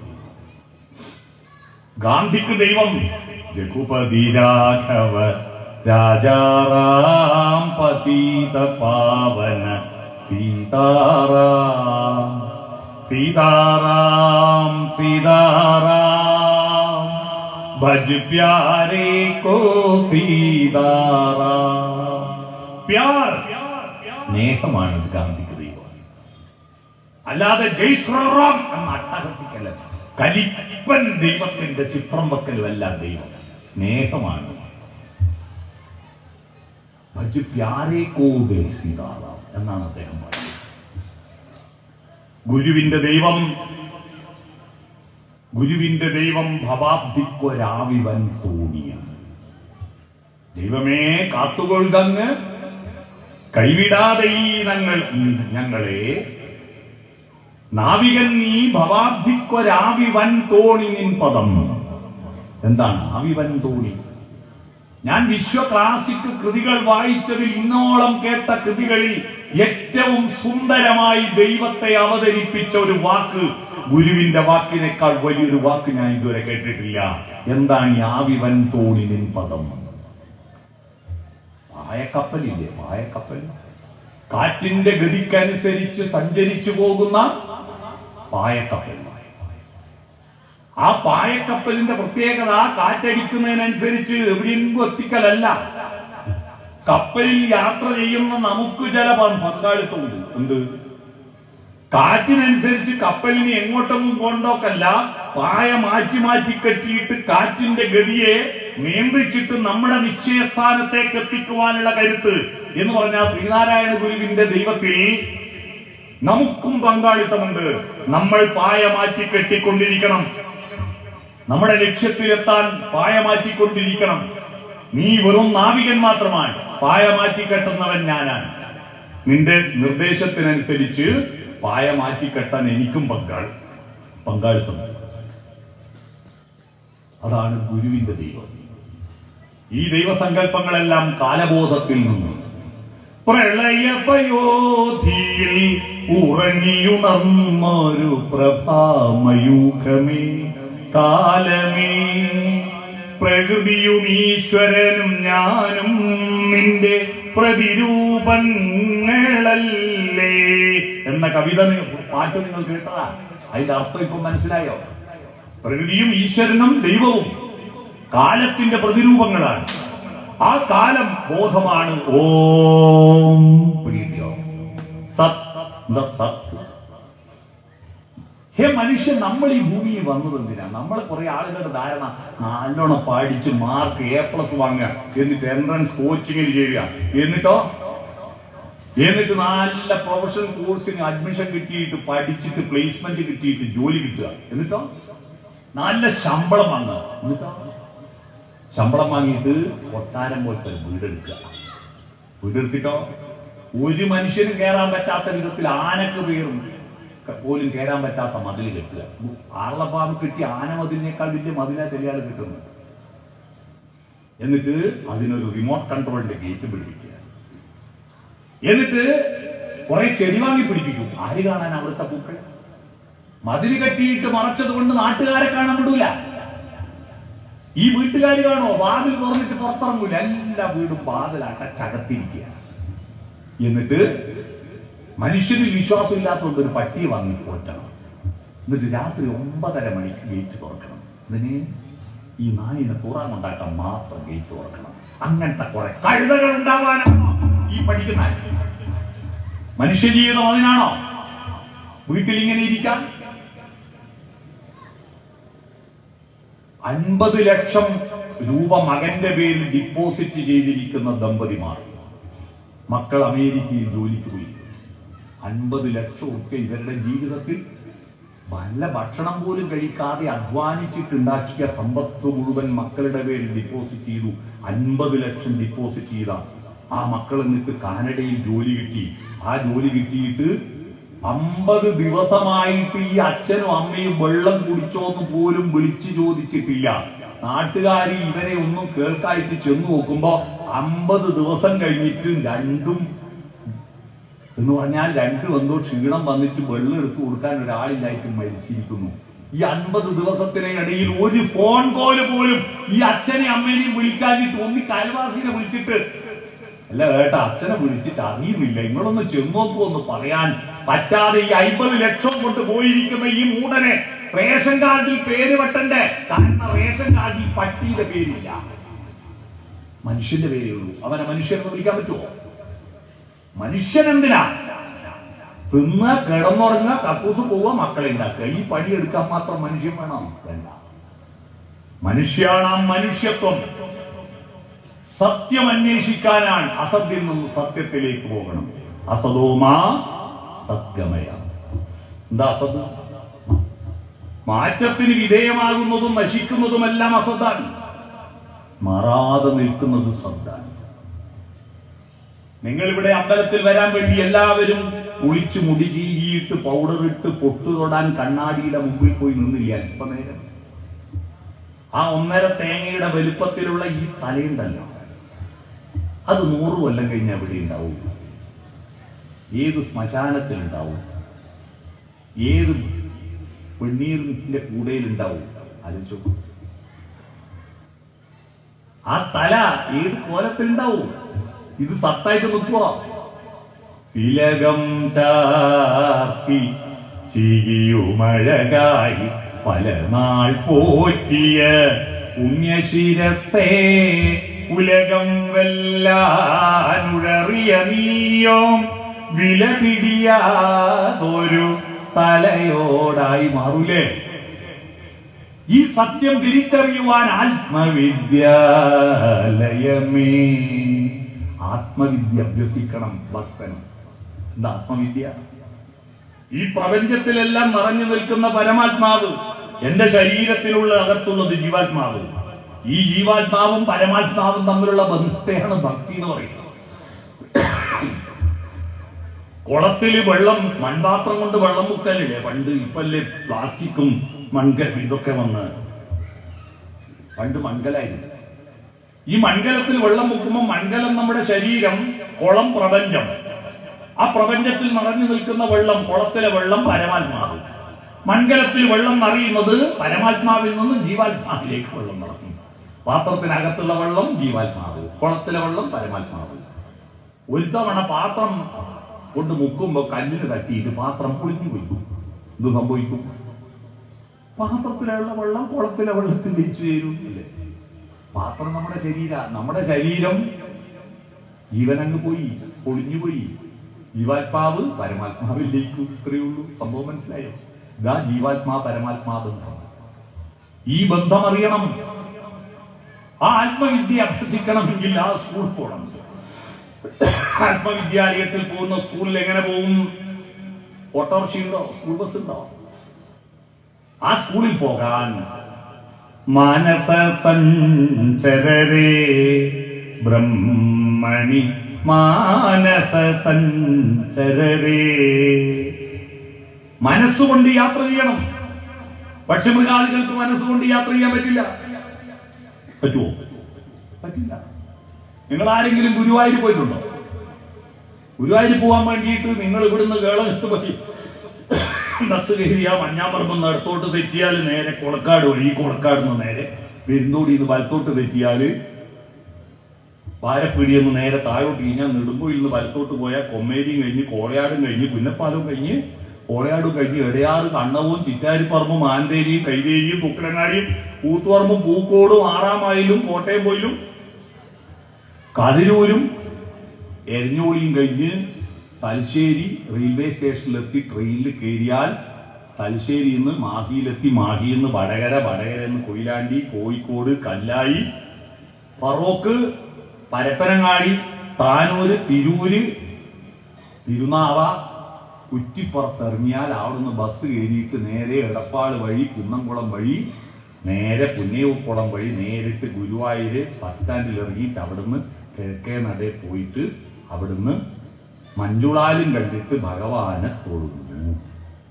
ചേട്ടാ, ഈ കുഞ്ഞി തലേന്നുള്ളിൽ ഗുരുവായൂർ വരെ വലുതായിട്ട് ഇപ്പോ. ഇതാണ് മാനസ സഞ്ചരരേ. ഗുരുവായൂർ പോയി നിങ്ങളെല്ലാം തിരിച്ചടക്കാത്തോട്ടിലെത്തില്ല.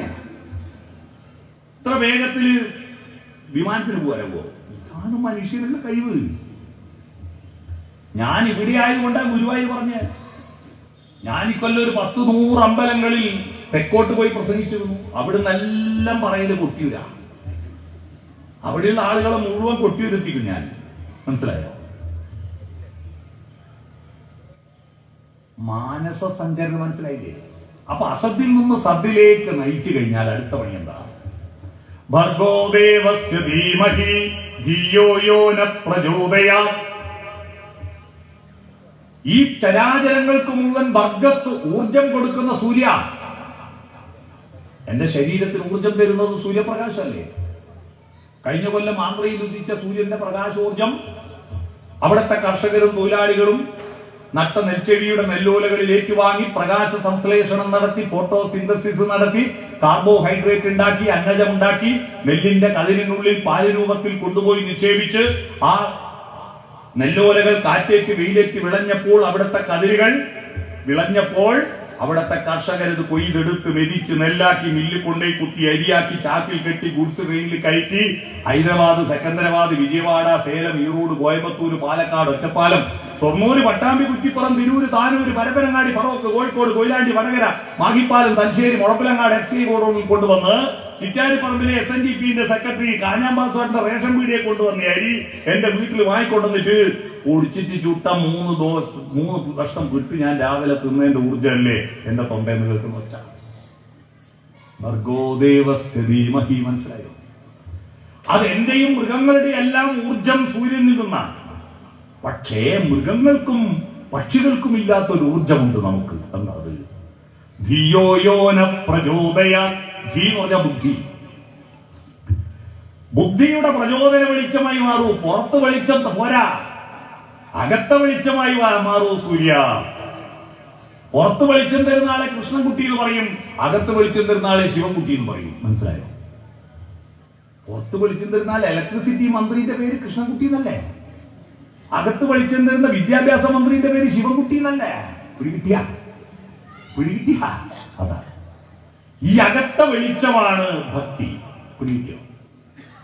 ഇവിടെ ഭഗവതിയെ പ്രാർത്ഥിക്കുമ്പോ ഭഗവതിയുടെ പല രൂപങ്ങളിൽ ഏറ്റവും പ്രധാന രൂപം വിദ്യാരൂപമാണ്, കലാരൂപമാണ്, അല്ലേ? ആയുധരൂപമാണ്. ആയുധവും ഒരു കലയാണ്, സർഗാത്മകതയാണ് ദേവിയുടെ. പറഞ്ഞാൽ സൃഷ്ടി, ബ്രഹ്മാവിന് സൃഷ്ടി നടത്തണമെങ്കിൽ ആര് വേണം? ബ്രഹ്മാവിന് സൃഷ്ടി നടത്തണമെങ്കിൽ സർഗാത്മകതയുടെ സരസ്വതി വേണം. അതാ ബ്രഹ്മാവിന്റെ പത്നി സരസ്വതി. വിഷ്ണുവിന് ഈ ലോകം ഭരിക്കണമെങ്കിൽ പരിപാലിക്കണമെങ്കിൽ സമ്പത്ത് വേണം. ആ സമ്പത്തിന്റെ ദേവതയാരാ? മഹാലക്ഷ്മി. അതാ വിഷ്ണുവിന്റെ ഭാര്യ മഹാലക്ഷ്മി. സംഹാരം നടത്താൻ ശക്തി വേണം. ആരാ ശക്തി ദേവത? പാർവതി. മനസ്സിലായോ? ഇവരെല്ലാം കല്യാണം ഇങ്ങനെ കഴിപ്പിച്ചത് വെറുതെ ഒരാള് നിൽക്കട്ടെന്ന് വെച്ച് കഴിപ്പിച്ചൊന്നുമല്ല. ഇതെല്ലാം ഓരോ സങ്കല്പങ്ങളുടെ കൃത്യമായിരിക്കുന്ന ചേരുംപടി ചേർക്കലാണ്. അത്തരത്തിൽ ദൈവങ്ങൾ നമ്മുടെ അകത്ത വെളിച്ചമായി വളരണം, സംഗീതമായി വളരണം. നിങ്ങൾ ദേവിയെ പ്രാർത്ഥിക്കുന്നവർ, പള്ളിയറ ദേവിയെ പ്രാർത്ഥിക്കുന്നവർ, 2 കാര്യങ്ങൾ മാത്രം ഞാൻ പറഞ്ഞു നിർത്താം, ഒരുപാട് സമയമായി. ഓം ശിവശക്തി ഐക്യരൂപിണിയെ നമഃ എന്നൊരു മന്ത്രം ഇതിന്റെ നേരെ എഴുതി വെച്ചിട്ടുണ്ട്. എന്താണ് ഇതൊന്ന് ആരോ വായിച്ചോ? മനസ്സിലാക്കേണ്ടത് മനുഷ്യന്റെ ഉള്ളിൽ 6 കറുത്ത ശക്തികളുണ്ട്. അതാണ് നമ്മുടെ ശത്രുക്കൾ. അതിനോട് രണം നടത്തണം, യുദ്ധം ചെയ്യണം. ആ യുദ്ധത്തിൽ വിജയിക്കുമ്പോ ശമനമുണ്ടാകും. രണത്തിൽ ശമനമുണ്ടായാൽ ശരണമുണ്ടാകും. ശരണം എന്ന വാക്കിന്റെ അർത്ഥം രണത്തിന് ശമനമുണ്ടാകുന്നതാണ് ശരണം. ശരണം വിളിയുടെ ശംഖൊലി കേട്ടുണരൂ, ഷടാക്ഷര മന്ത്രപ്പൊരുളേ, ശരണമയ്യപ്പ സ്വാമി ശരണമയ്യപ്പ, ശബരിഗിരിനാഥ സ്വാമി ശരണമയ്യപ്പ എന്നെല്ലാം ശരണം എന്ന് കേൾക്കുമ്പോ എന്താ ശരണം? ആർക്കാ ശരണം? ഈ യുദ്ധത്തിൽ വിജയിക്കണം. തൽക്കാലം മദ്യപാനം നിർത്താൻ വേണ്ടിയിട്ട് മാലയിട്ടു അങ്ങനെയുണ്ട് പറയാളൂ. വെള്ളടി നിർത്താൻ മാലയിട്ടു 41 ദിവസം വ്രതം എടുത്ത് മലക്ക് പോയി രണം അവസാനിച്ച് ശമനം നടത്തി. ഇന്ന് തിരിച്ചിട്ട് മാഹിയിലൂട്ട വരുമ്പം ആണെന്ന് ശരണം വാങ്ങിയിട്ട് സൈഡ് വേദിയിൽ വെച്ചിട്ട് വീട്ടിൽ വന്നോടനെ അടിക്കും. പിന്നെ എന്ത് ശരണമാണ്? ഒരു ശരണമില്ല. എല്ലാരെ കൊണ്ടും അല്ലേ പറഞ്ഞു, ചില ആളുകൾ അങ്ങനെയാണ്. ആ ശരണം ഉണ്ടാവണം. അതിന് 6 ശത്രുക്കളെ ജയിക്കണം. ഏത് 6 ശത്രുക്കൾ? കാമ, ക്രോധ, ലോഭ, മോഹ, മത, മത്സര്യം. കാമം. ഈ കാമം എന്താ? കാമം അത്ര മോശക്കാരനാണില്ല. കാമം വെക്കേണ്ടടുത്ത് വെക്കേണ്ട പോലെ വെച്ചില്ലെങ്കിൽ അവർ മഹാവൃത്തികേടാണ്. ഏത് കാര്യവും തിക്കുറിശി സുകുമാരൻ നായരെ അറിയാവോ? സിനിമയിൽ അഭിനയിക്കുന്ന ആൾ മാത്രമല്ല, അയാൾ പാട്ട് എഴുതും. അദ്ദേഹം എഴുതിയൊരു പാട്ടുണ്ട്, ഭാര്യയുടെ മുടിയെ വർദ്ധിച്ച് ഭർത്താവ് പാടുന്ന പാട്ട്. കാർ കൂന്തൽ കെട്ടിനെന്തിനു വാസന തൈലം, നിന്റെ വാർന്നെറ്റിത്തടത്തിനെന്തിനു സിന്ദൂരത്തിലകം. തന്റെ ഭാര്യയുടെ മുടിയെ പറ്റി പറയാ. ഇതിന് പ്രത്യേകിച്ച് മുയ്യുമണമൊന്നുമില്ല, പ്രത്യേകിച്ച് ഓരോയിലൊന്നും ഇല്ലാണ്ട് തന്നെ നല്ല സുഗന്ധം ഉണ്ടെന്ന്. ഭാര്യക്ക് അത് കേൾക്കേണ്ടതാണ്. സ്പെഷ്യലായിട്ട് ഒരു ബിരിയാണി ഉണ്ടാക്കി കൊടുത്തു.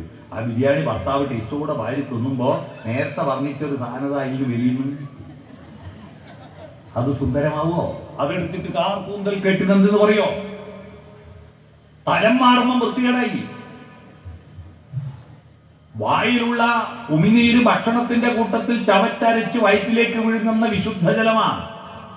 പക്ഷെ വായക്ക് പുറത്തു വന്നാലോ ഉപ്പലായി.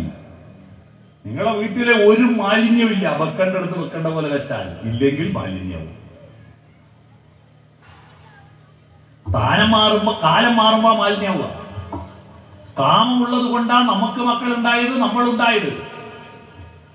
കാമമുള്ളത് കൊണ്ടാണ് ഈ ലോകം രക്ഷപ്പെട്ടത്. താരകാസുരന് ബ്രഹ്മാവ് വരം കൊടുത്തു.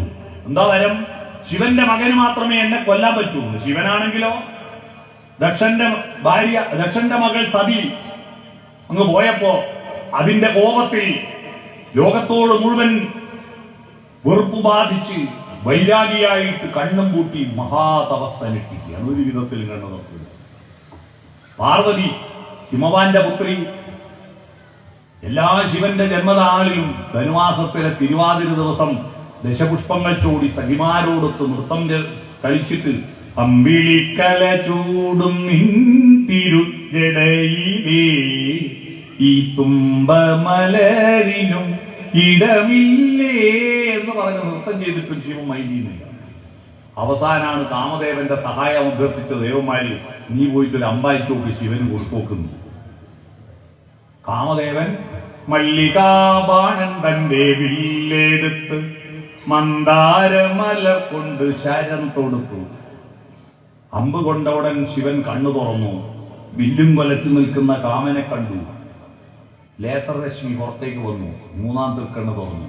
കാമനൻ ഒരു പിടി ഭസ്മമായി. കാമനില്ലെങ്കിൽ ഈ ലോകത്തുണ്ട് എന്താ? ഈ പ്രകൃതിയുടെ മഹാദൗത്യം. ഇരുമീനണക്കായിട്ട് ഒരു സാഗരം തീർത്തിരിക്കുന്നു. മാനിന് ഇണചേരുവാൻ ആകർഷിക്കുവാൻ വേണ്ടിയിട്ട് മാനിന് കസ്തൂരി മണം ചേർത്തിരിക്കുന്നു. പുഴുവിനെ പൂമ്പാറ്റയായി ഉടുപ്പിക്കുന്നു. ഇതൊക്കെ ഈ പ്രകൃതിയിലെ കാമത്തിന്റെ ഫലപ്രദമായ ആവിഷ്കാരത്തിന് വേണ്ടിയാണ്. കാമനെ പൂജിക്കാറില്ലേ? പൂരമഹോത്സവം കാമനെ പൂജിക്കുന്ന ഉത്സവമാണ്. ആ കാമൻ ഇല്ലാതായാൽ ഈ ഭൂമിയിൽ സസ്റ്റൈനബിൾ ഡെവലപ്മെന്റ് ഉണ്ടാവില്ല, പുതിയതൊന്നും ഉണ്ടാവില്ല. അതുകൊണ്ട് ശിവനെ ദേവന്മാര് പോയി സങ്കടം പറഞ്ഞപ്പോ ശിവൻ പറഞ്ഞു, രൂപം പോയി, പക്ഷെ ഭാവം നിലനിർത്തി കൊടുക്കാം. അങ്ങനെയാണ് കാമന് രൂപമില്ലാത്തത്, ഭാവമേ ഉള്ളൂ. അതുകൊണ്ടാണ് കാമന്റെ പേര് അംഗമില്ലാത്തവൻ അനങ്കൻ എന്ന് പേര് വന്നത്. അതുകൊണ്ടാണ് ഈ പക്ഷി നമ്മുടെ മക്കളുടെ ശരീരത്തിൽ കയറുമ്പോൾ നമ്മൾ അറിയാത്തത്. ഇവൻ ഇങ്ങനെ ചുമരുമ്പോൾ കട്ടൂസും വരല്ല ഇങ്ങനെ ഒരു ചിത്രവും ഒരു അമ്പും വരച്ചു വെക്കുമ്പോൾ മനസ്സിലായിക്കുള്ളൂ ഇയാൾ കയറിയിരുന്നു. ആ കയറുന്നത് മാനേജ് ചെയ്യാൻ അറിയുന്നവനാണ് മനുഷ്യൻ. പക്ഷിമൃഗാദികൾക്ക് അതറിയില്ല. ഒരു പട്ടിക്ക് കാമവികാരം ഉണർന്നാൽ ഉടൻ തന്നെ സേവ് ദി ഡേറ്റ്, കൽദി, മെഹന്തി, പന്തല്, മാല, താലി, നിശ്ചയം ഒന്നും വേണ്ട. അത് റോഡും വന്ന് അതിന്റെ കാര്യം നടക്കും. മനുഷ്യനായ അങ്ങനെയല്ല. മനുഷ്യൻ എന്ന് പറയുന്നത് കാമം പ്രകടിപ്പിക്കുന്നതിന് മുമ്പ് അവന്റെ ശരീരത്തോടല്ല, ആത്മാവിനോടാണ്. പ്രണയം എന്ന് പറയുന്നത് ആത്മാവിനോടല്ലാതെ ശരീരത്തോട് മാത്രമായതുകൊണ്ടാണ് തേച്ചിട്ട് പോയ പെണ്ണിനെ ആസിഡ് ഒഴിച്ച് പൊള്ളിക്കുകയും കത്തിയെടുത്ത് കുത്തുകയും ബോംബെറിഞ്ഞ് കൊല്ലുകയൊക്കെ ചെയ്യുന്നതിന്റെ കാരണം ഇന്നത്തെ കാമത്തിന് ആത്മബന്ധമില്ല, ശരീരത്തെ ഉപയോഗിക്കുക എന്ന ദുഷ്ടലാക്കായതുകൊണ്ട്. പണ്ട് ആത്മബന്ധം ഉണ്ടായിരുന്നത് കൊണ്ടാണ് താൻ പ്രേമിച്ചിരുന്ന പെണ്ണ് വേറെ നിവൃത്തികേട് കൊണ്ട് വേറെ കല്യാണം കഴിച്ചു പോകുമ്പോ അവളെ കത്തിയെടുത്ത് കൊല്ലാനല്ല, കണ്ണീർ പൂവിന്റെ കവിളിൽ തലോടി ഈണം മുഴങ്ങും പഴംപാട്ടിൽ മുങ്ങി മറുവാക്കു കേൾക്കാൻ കാത്തു നിൽക്കാതെ പൂത്തുമ്പി എന്തേ മറഞ്ഞു ദൂരെ ഉള്ളോ കുടം പോലെ തേങ്ങി എന്ന് പറഞ്ഞിട്ട് കാമുകൻ ദൂരെ പോകും.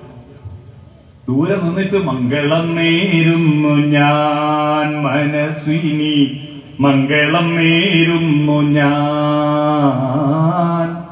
അലിഞ്ഞു ചേർന്നതിൻ ശേഷമൻ ജീവനെ പിരിഞ്ഞു പോയി നീയെങ്കിലും എന്നും മംഗളം നേരുന്നു ഞാൻ. ഇന്നത്തെ പിള്ളേർ നേർച്ച നേരുക, ഓക്ക് മക്കളില്ലാണ്ടായിക്കോട്ടെ. അന്നത്തെ കാമുകന്മാര് ആ പുണ്യദാമ്പത്യവർണ്ണവല്ലരിയിൽ ആനന്ദമുകുളങ്ങൾ ജനിക്കട്ടെ എന്ന് അനുഗ്രഹിക്കുമായിരുന്നു. അതിന്റെ കാരണം ആത്മാവിനെ ആരെയും ഭാവഗായകനാക്കും ആത്മസൗന്ദര്യമാണു നീ എന്ന് പാടുമായിരുന്നു. ആത്മസൗന്ദര്യങ്ങളെ ഒത്തുചേർക്കുന്ന പ്രക്രിയയാണ് എന്റെ ഹൃദയം താലി സ്വർണത്തിന്റെ രൂപത്തിലാക്കി നിന്റെ ഹൃദയത്തോട് ചേർത്ത് വെക്കുന്നു. പരസ്പരം കൈകൾ കോർത്തു പിടിക്കുന്നു. കൈകൾ കോർത്തു പിടിക്കുമ്പോൾ നിന്റെ ദുഃഖവും നിന്റെ സന്തോഷവും നിന്റെ സങ്കടങ്ങളും നിന്റെ പ്രയാസങ്ങളും നിന്റെ ഐശ്വര്യവും നിന്റെ കഷ്ടപ്പാടുമെല്ലാം ഞാൻ വഹിക്കാമെന്ന് വരൻ വധുവിന് വാക്കു കൊടുക്കുന്നു, വധു വരന് വാക്കു കൊടുക്കുന്നു. പരസ്പരം സുഖദുഃഖങ്ങൾ വഹിക്കുക, അങ്ങനെ വിശേഷപ്പെട്ട വഹിക്കൽ, അതാണ് വിവാഹം. വിവാഹം എന്ന വാക്കിനർത്ഥം പരസ്പരം വഹിക്കാൻ തയ്യാറാണ്, അല്ലാതെ ഒന്നും പറഞ്ഞ് രണ്ടാമത്തേന് വിളിച്ചോ ഡൈവോഴ്സും പറഞ്ഞ് പോക്കല്ല. കാമത്തെ സമഞ്ജസമായി മേളനം നടത്തുവാൻ വേണ്ടി ഭാരതത്തിലെ ദൈവസങ്കല്പമാണ് ശിവശക്തി ഐക്യരൂപിണിയെ നമഃ, അർദ്ധനാരീശ്വര സങ്കല്പം. എല്ലാ പുരുഷനിലും ഒരു സ്ത്രീയും എല്ലാ സ്ത്രീയിലും ഒരു പുരുഷനുണ്ട്. പുരുഷന്റെ മൃദുല വികാരങ്ങളെല്ലാം പ്രേരണതയാണ്, സ്ത്രീയുടെ ശക്തിയെല്ലാം പൗരുഷമാണ്. അതുകൊണ്ടാണല്ലോ ആണുങ്ങൾക്കെല്ലാം ആമക്കളെ ഉണ്ടാവും, പെൺകുട്ടികളും ഉണ്ടാവില്ലേ? പെൺകുട്ടികൾ പെണ്ണുങ്ങളെ പ്രസവിക്കുന്ന അല്ല, പെൺകുട്ടികളല്ലല്ലോ, ആണുങ്ങളെയും പ്രസവിക്കുന്നില്ലേ? നമ്മുടെ ഉള്ളിൽ രണ്ടുമുണ്ട്. ഇതിനെ രണ്ടും പരസ്പര പൂരകമായി ചേർക്കുന്നതാണ് വിവാഹം. പെൺകുട്ടികൾ പറഞ്ഞു കൊടുക്കണം, അല്ലേ തന്നെ ആൺകുട്ടിക്ക് ഇപ്പൊ പെണ്ണ് കിട്ടുന്നില്ല. ഇപ്പൊ പെൺകുട്ടികൾ കല്യാണം വേണ്ട. പിന്നെ ആര് നോക്കും? കുറെ കാലം കഴിഞ്ഞാൽ ഇപ്പൊ ഒരു ബാംഗ്ലൂർ ഡേയ്സ് എന്ന് പറഞ്ഞാൽ നല്ല മനോഹരമായ സിനിമയുണ്ട്, അതിലൊരു പാട്ടിറങ്ങിയതിന് ശേഷമുള്ള സീൻ എന്താ? വിവാഹം കഴിക്കുമ്പം മന്ത്രം ചൊല്ലുന്നതാണ് മംഗല്യം തന്തുനാനേന. തന്തു എന്ന് പറഞ്ഞാൽ താലി കെട്ടിയ ചരട്. താലി കെട്ടിയ ചരട് കൊണ്ടുള്ള വിവാഹം നടത്തിയ പിന്നെ ജീവിതം തുന്തനാനേന എന്ന പാട്ട്. മാംഗല്യം തന്തുനാനേന, പിന്നെ ജീവിതം തുന്തനാനേന, കോലഞ്ഞു പോകുന്നു. അതുകൊണ്ട് പെൺകുട്ടികൾ എന്തിനാ ഓരോരുത്തന്റെ വീട്ടിൽ പോയിട്ട് കിടന്നുറങ്ങുന്നത്? എനിക്ക് കല്യാണം വേണ്ട. എന്നിട്ട് പിന്നെ കാമം എന്ത് ചെയ്യും? അത് ഏതെങ്കിലും ഒരു ലോഡ്ജ് എടുത്ത് ഏതെങ്കിലും വീടെടുത്തിട്ട് ഏതെങ്കിലും ഒരു ചെക്കനുമായിട്ട് കുറച്ചു കാലം ലിവിങ് ടുഗദർ, കേട്ടിട്ടുണ്ടോ? ലിവിങ് ടുഗദർ കുറച്ചു കാലം ഒത്ത് ജീവിക്കുക, അതിന് കോടതി സമ്മതം കൊടുക്കുന്നുണ്ട്. എന്നിട്ട് പിന്നെ രണ്ടാക്കും മടുത്ത രണ്ടും രണ്ട് വഴിക്ക് പോവുക. റേഷു വേണ്ട, ഒന്നും വേണ്ട. അതിലുള്ള മക്കളെ കൊണ്ട് അച്ഛൻ നോക്കുക. ആര് നോക്കും? അനാഥ കുട്ടികളെ പോറ്റാൻ ഇസി ജോസഫ് പ്രത്യേക പ്രൊജക്ട് വെക്കേണ്ടി വരും. ലിവിങ് ടുഗദർ വർദ്ധിച്ചാൽ, മനസ്സിലായോ? പഞ്ചായത്ത് പ്രൊജക്ട് വെക്കേണ്ടി വരും. ഈ കുട്ടികളാര് പോറ്റും? കാമത്തെ മാനേജ് ചെയ്യാൻ കുടുംബ ബന്ധത്തോട് ചേർത്ത് നോക്കുന്ന മഹത്തായിരിക്കുന്ന ഒരു സന്ദേശമാണ് അർദ്ധനാരീശ്വര സങ്കല്പം. ആ കാമത്തെ അതിജീവിക്കണം. ക്രോധം കൊണ്ട് ഒരു പയ്യൻ രാവിലെ എഴുന്നേറ്റ് ഉമ്മാനെ കുത്തി. ഉമ്മ മരിച്ചുപോയി വിചാരിച്ചിട്ട് ഉമ്മാനെ കുത്തിനാല് ഉമ്മാന്റെ ഉപ്പ വന്ന് ചീത്ത പറയുന്ന പേടിച്ചിട്ട് ഉപ്പാനെ പോയി കുത്തി കൊന്നു. ഉമ്മാന്റെ ഉപ്പാനെ കൊന്നാല് ഉമ്മാന്റെ ഉപ്പാന്റെ അനിയൻ വന്നിട്ട് തന്നെ അടിക്കൂന്ന് പേടിച്ചിട്ട് ഉമ്മാന്റെ ഉപ്പാന്റെ അനിയനെ പോയി കൊന്നു. വൈകുന്നേരം ആകുമ്പോൾ കഞ്ചാലയും കൊന്നിട്ട് പോലീസ് സ്റ്റേഷനിൽ പോയി. എന്ത് സംഭവമാണ്! കണ്ടില്ലേ കഴിഞ്ഞ വർഷം ഒറ്റ ദിവസം ഒരു പയ്യൻ. ക്രോധം, ചെറിയ വിഷയത്തിന് വലിയ ദേഷ്യം വരും. ക്രോധത്തെ തടയാൻ പറ്റുന്നില്ലെങ്കിൽ നിങ്ങൾ ഭക്തനല്ല. ഈ സകല കുഴപ്പമുണ്ടാവുന്നത് ക്രോധമാണ്. പണ്ടൊരു കുട്ടീനെ എടുത്തിട്ട് ഒരാൾ നടന്നു പോകുമ്പോ കുട്ടി ഭയങ്കര ശാഠ്യവും കരച്ചിലും. അപ്പൊ ഇയാള് കുട്ടിയോട് അടങ്ങു മാധവ എന്ന് പറഞ്ഞിട്ട് മിഠായി വാങ്ങിക്കൊടുത്തു. മുട്ടായി തീർന്നതും കുട്ടി വീണ്ടും കരയാൻ തുടങ്ങിയപ്പോ അടങ്ങു മാധവ എന്ന് പറഞ്ഞിട്ട് ഹോട്ടലിൽ നിന്ന് ചായയും കടിയും വാങ്ങിക്കൊടുത്തു. ഹോട്ടലിൽ നിന്ന് ഇറങ്ങിയ ഉടനെ കുട്ടി വീണ്ടും കരയാൻ തുടങ്ങി. അപ്പൊ അടങ്ങു മാധവ എന്ന് പറഞ്ഞ് കളിപ്പാട്ടം വാങ്ങിക്കൊടുത്തു. കളിപ്പാട്ടം കുറച്ചു നേരം കളിച്ച് വലിച്ചെറിഞ്ഞിട്ട് വീണ്ടും കുട്ടി കരയാൻ തുടങ്ങിയപ്പോ അടങ്ങു മാധവ എന്ന് പറഞ്ഞിട്ട് വേറെ വലുതും വാങ്ങിക്കൊടുത്തു. എന്തൊക്കെ വാങ്ങിക്കൊടുത്തിട്ടും കുട്ടി കരച്ചിൽ നിർത്തുന്നില്ല. അപ്പോഴല്ലേ ഇയാൾ അടങ്ങു മാധവ എന്ന് പറഞ്ഞ് ഓരോന്ന് വാങ്ങിക്കൊടുക്കുക. ഇത് കണ്ടുകൊണ്ട് കൂടെ ഒരാൾ നടക്കുന്നുണ്ട്. അയാൾക്ക് ക്ഷമ കെട്ടിട്ട് പറഞ്ഞു, എല്ലാ മനുഷ്യ ഞാനാണെങ്കിൽ ഇനി എന്തൊക്കെ ചെയ്തു പോകും. എന്തൊരു കരച്ചിലേത്. എന്നിട്ട് കുട്ടിയോട് ഒന്നിച്ചു വന്നാൽ എന്താ മാധവ നിനക്ക് വേണ്ടല്ല വാങ്ങി തന്നിട്ട് നീ എന്താണ് കരച്ചിൽ നിർത്താത്ത? അപ്പൊ അയാൾ പറഞ്ഞു, അയ്യോ കുട്ടീന്റെ പേര് മാധവ എന്നല്ലേ രാജേഷ് എന്നാണ്. കുട്ടീന്റെ പേരെന്താ? രാജേഷ്. പിന്നെ നിങ്ങൾ ആരോടാ ഇടക്കിടക്ക് അടങ്ങ് മാധവ അടങ്ങ് മാധവ എന്ന് പറയുന്നത്? ആരാ മാധവൻ? അയാൾ പറയും, മാധവൻ ഞാൻ തന്നെയാ. എനിക്ക് ദേഷ്യം വന്നിട്ട് ഞാൻ എന്നോട് തന്നെ പറയാ അടങ്ങ് മാധവ. മനസ്സിലായോ? അടങ്ങ് മാധവ. ക്രോധത്തെ അടക്കണം. ലോഭം, അനാവശ്യമായ ധൂർത്ത് പാടില്ല. ക്രിസ്മസ് കേക്കും ന്യൂ ഇയർ കേക്കും ബർത്ത്ഡേ കേക്കും മുറിച്ചിട്ട് തിന്നാനല്ല മുഖത്ത് പൂശാനും ഏറുകളിക്കാനും കേക്ക് മുറിക്കുന്ന കുട്ടികളോട് പറയണം, ഒരു കഷ്ണം കേക്ക് കിട്ടാതെ കോടിക്കണക്കിന് കുട്ടികൾ അലന്ന് മരിക്കുന്നുണ്ട് ലോകത്ത്. തനിക്ക് ആവശ്യമുള്ളതല്ലാത്തത് ചെലവഴിക്കാൻ ഇവിടെ ആർക്കും അവകാശമില്ല. ഞാൻ പണിയെടുത്തിട്ട് ഞാൻ അധ്വാനിച്ചിട്ട് ഞാൻ ശമ്പളം വാങ്ങിയിട്ടുണ്ടാക്കിയ എനിക്ക് ഇഷ്ടം പോലെ ചെലവഴിക്കുന്നു പറയുന്നില്ലേ? മൂഢത്തരമാണത്. നീ അധ്വാനിച്ചത് ഈ ചന്ദ്രനിലോ ചൊവ്വയിലോ പോയിട്ടല്ലല്ലോ, ഈ ഭൂമിയിൽ നിന്നല്ലേ. എല്ലാവർക്കും അവകാശപ്പെട്ട ഈ ഭൂമിയിലെ വായുവും എല്ലാവർക്കും അവകാശപ്പെട്ട വായു ശ്വസിച്ചിട്ട് എല്ലാവർക്കും അവകാശപ്പെട്ട സൂര്യന്റെ ഊർജം കൊണ്ടാണ് നീ ഇതൊക്കെ ഉണ്ടാക്കിയത്. അതിനെല്ലാവർക്കും അവകാശമുണ്ട്. നീ അധ്വാനിച്ചിട്ടുണ്ടാക്കിയ സ്വത്തിന് നിനക്ക് ഉപയോഗിക്കാം. പക്ഷെ നിനക്ക് ഉപയോഗിക്കാൻ മാത്രമേ അധികാരമുള്ളൂ, നശിപ്പിക്കാൻ അധികാരമില്ല. ലോഭം ആണ് ഇന്നത്തെ ഏറ്റവും വലിയ ധൂർത്ത്. ആ ലോഭം പോലെ മതം അഹങ്ക. ഇവിടെ ഞാന് കേരളത്തും അടക്കാത്തോട്ടിലും എത്ര അഹന്തക്കാരുണ്ട്. I am okay you are not okay എന്ന് പറയുന്നവരുണ്ട്. നിങ്ങൾക്ക് കണക്കെടുക്കാൻ ഞാൻ സൂത്രം പറഞ്ഞേട്ടെ. നിങ്ങൾ ഒരു 7 മണിക്ക് ശേഷം ഒരു വണ്ടിയിൽ ഇങ്ങനെ യാത്ര ചെയ്യുക. എതിരെ വരുന്ന വണ്ടി എത്രയാളെ ഡിമ്മ് തരുന്നുണ്ട് നോക്കുക. ഡിമ്മ് തരുന്നവർ I am okay you are okay, ഞാനും കുഴപ്പമില്ല നീയും കുഴപ്പമില്ല. I am okay you are not okay എന്റെ ആളുകൾ എന്റെ LED ബൾബിന്റെ ലൈറ്റ് കൊണ്ട് നിന്റെ കണ്ണ് മഞ്ഞളിച്ച് മുറിച്ച് കിടക്കുന്ന ആള് പോയി അടിച്ച് നീ മരിക്ക്. നീ മതില് പോയി ഇടിച്ചിട്ട് കുഴിയിൽ മറിഞ്ഞിട്ട് മരിക്ക്. എന്നാലും തരൂലടാ ഡിമ്മ് എന്ന് പറഞ്ഞ് നടക്കുന്ന ഭീകരന്മാരാണ് നമ്മുടെ നാട്ടിൽ ഭൂരിപക്ഷം. അത് I am okay you are not okay ആണ്. അറിയണം, മതം മത്സര്യം അവനേക്കാൾ വേണം. 6 ശത്രുക്കളുണ്ടെങ്കിൽ ഈ 6 കറുത്ത പടവുകളെ കടക്കാതെ നിങ്ങൾക്ക് ശിവം കിട്ടില്ല. ഈ 6 ശത്രുക്കളുണ്ടെങ്കിൽ സംതൃപ്തിയോടുകൂടി മരിക്കാനാവില്ല. ആ പടിയാറും കടന്നവിടെ ചെല്ലുമ്പോൾ ശിവനെ കാണാവും ശിവശംഭോ. മനസ്സിലായോ? ഈ 6 ശത്രുക്കളെ ഹനിച്ച് നിങ്ങൾ നന്മയുടെ പാതയിലേക്ക് പോകുമ്പോൾ ക്ഷേത്രത്തിൽ വരുമ്പോ എന്തിനാ വരുന്നത്? ഇവിടെ ഈ ശക്തിസ്വരൂപിണി ഭൂമിയാണ്, അമ്മയാണ്. രാവിലെ എഴുന്നേറ്റിട്ട് നിലത്ത് കാല് ചവിട്ടുന്നതിന് മുമ്പ് സമുദ്രവസനേ ദേവി പർവതസ്തനമണ്ഡിതേ വിഷ്ണുപത്നി നമസ്തുഭ്യം പാദസ്പർശം ക്ഷമസ്വമേ.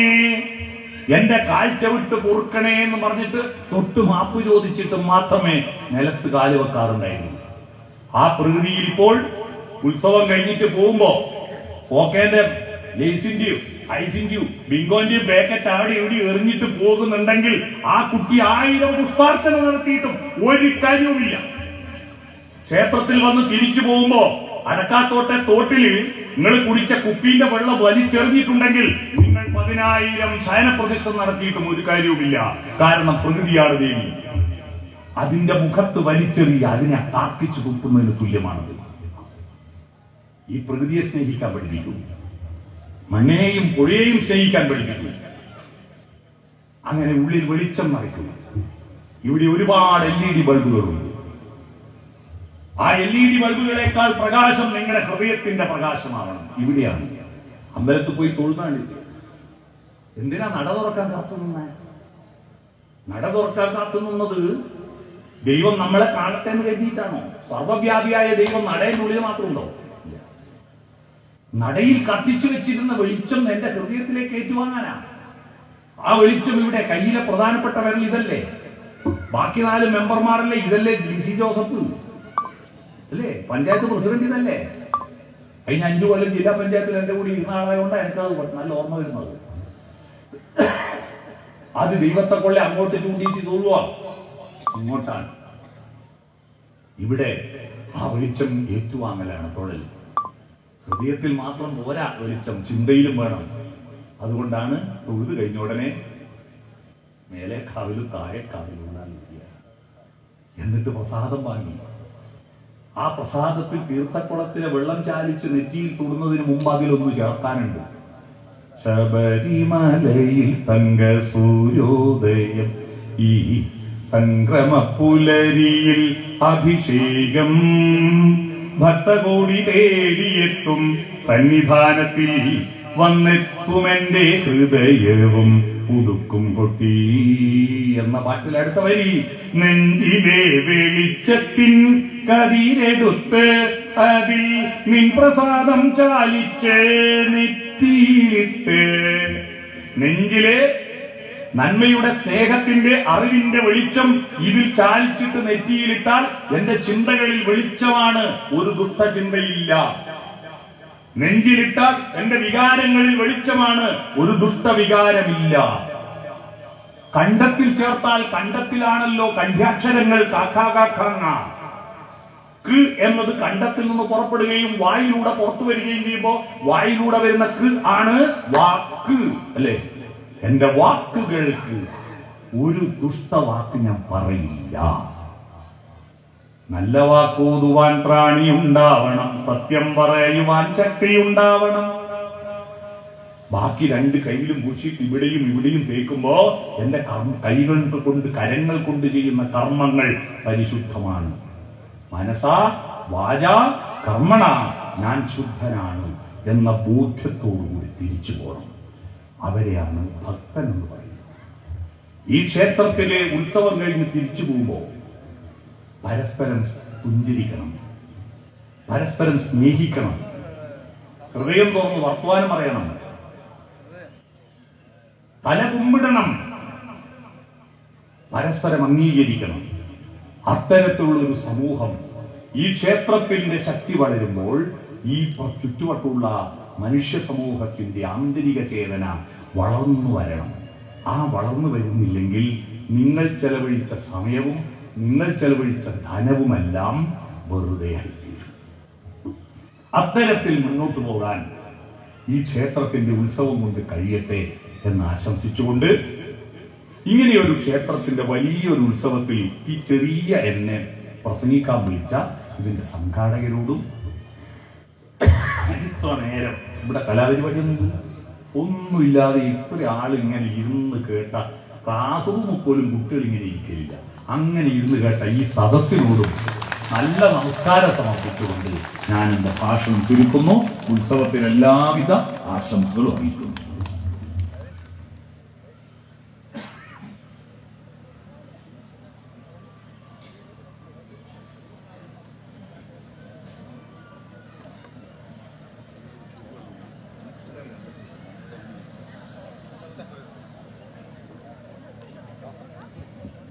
പ്രിയമുള്ളവരെ, നിങ്ങളുടെ എല്ലാം മനസ്സിൻ്റെ നന്മ നിറഞ്ഞ നന്ദി നിങ്ങൾക്കെല്ലാവർക്കുമായി ഞാൻ സാറിന് നേരുകയാണ്.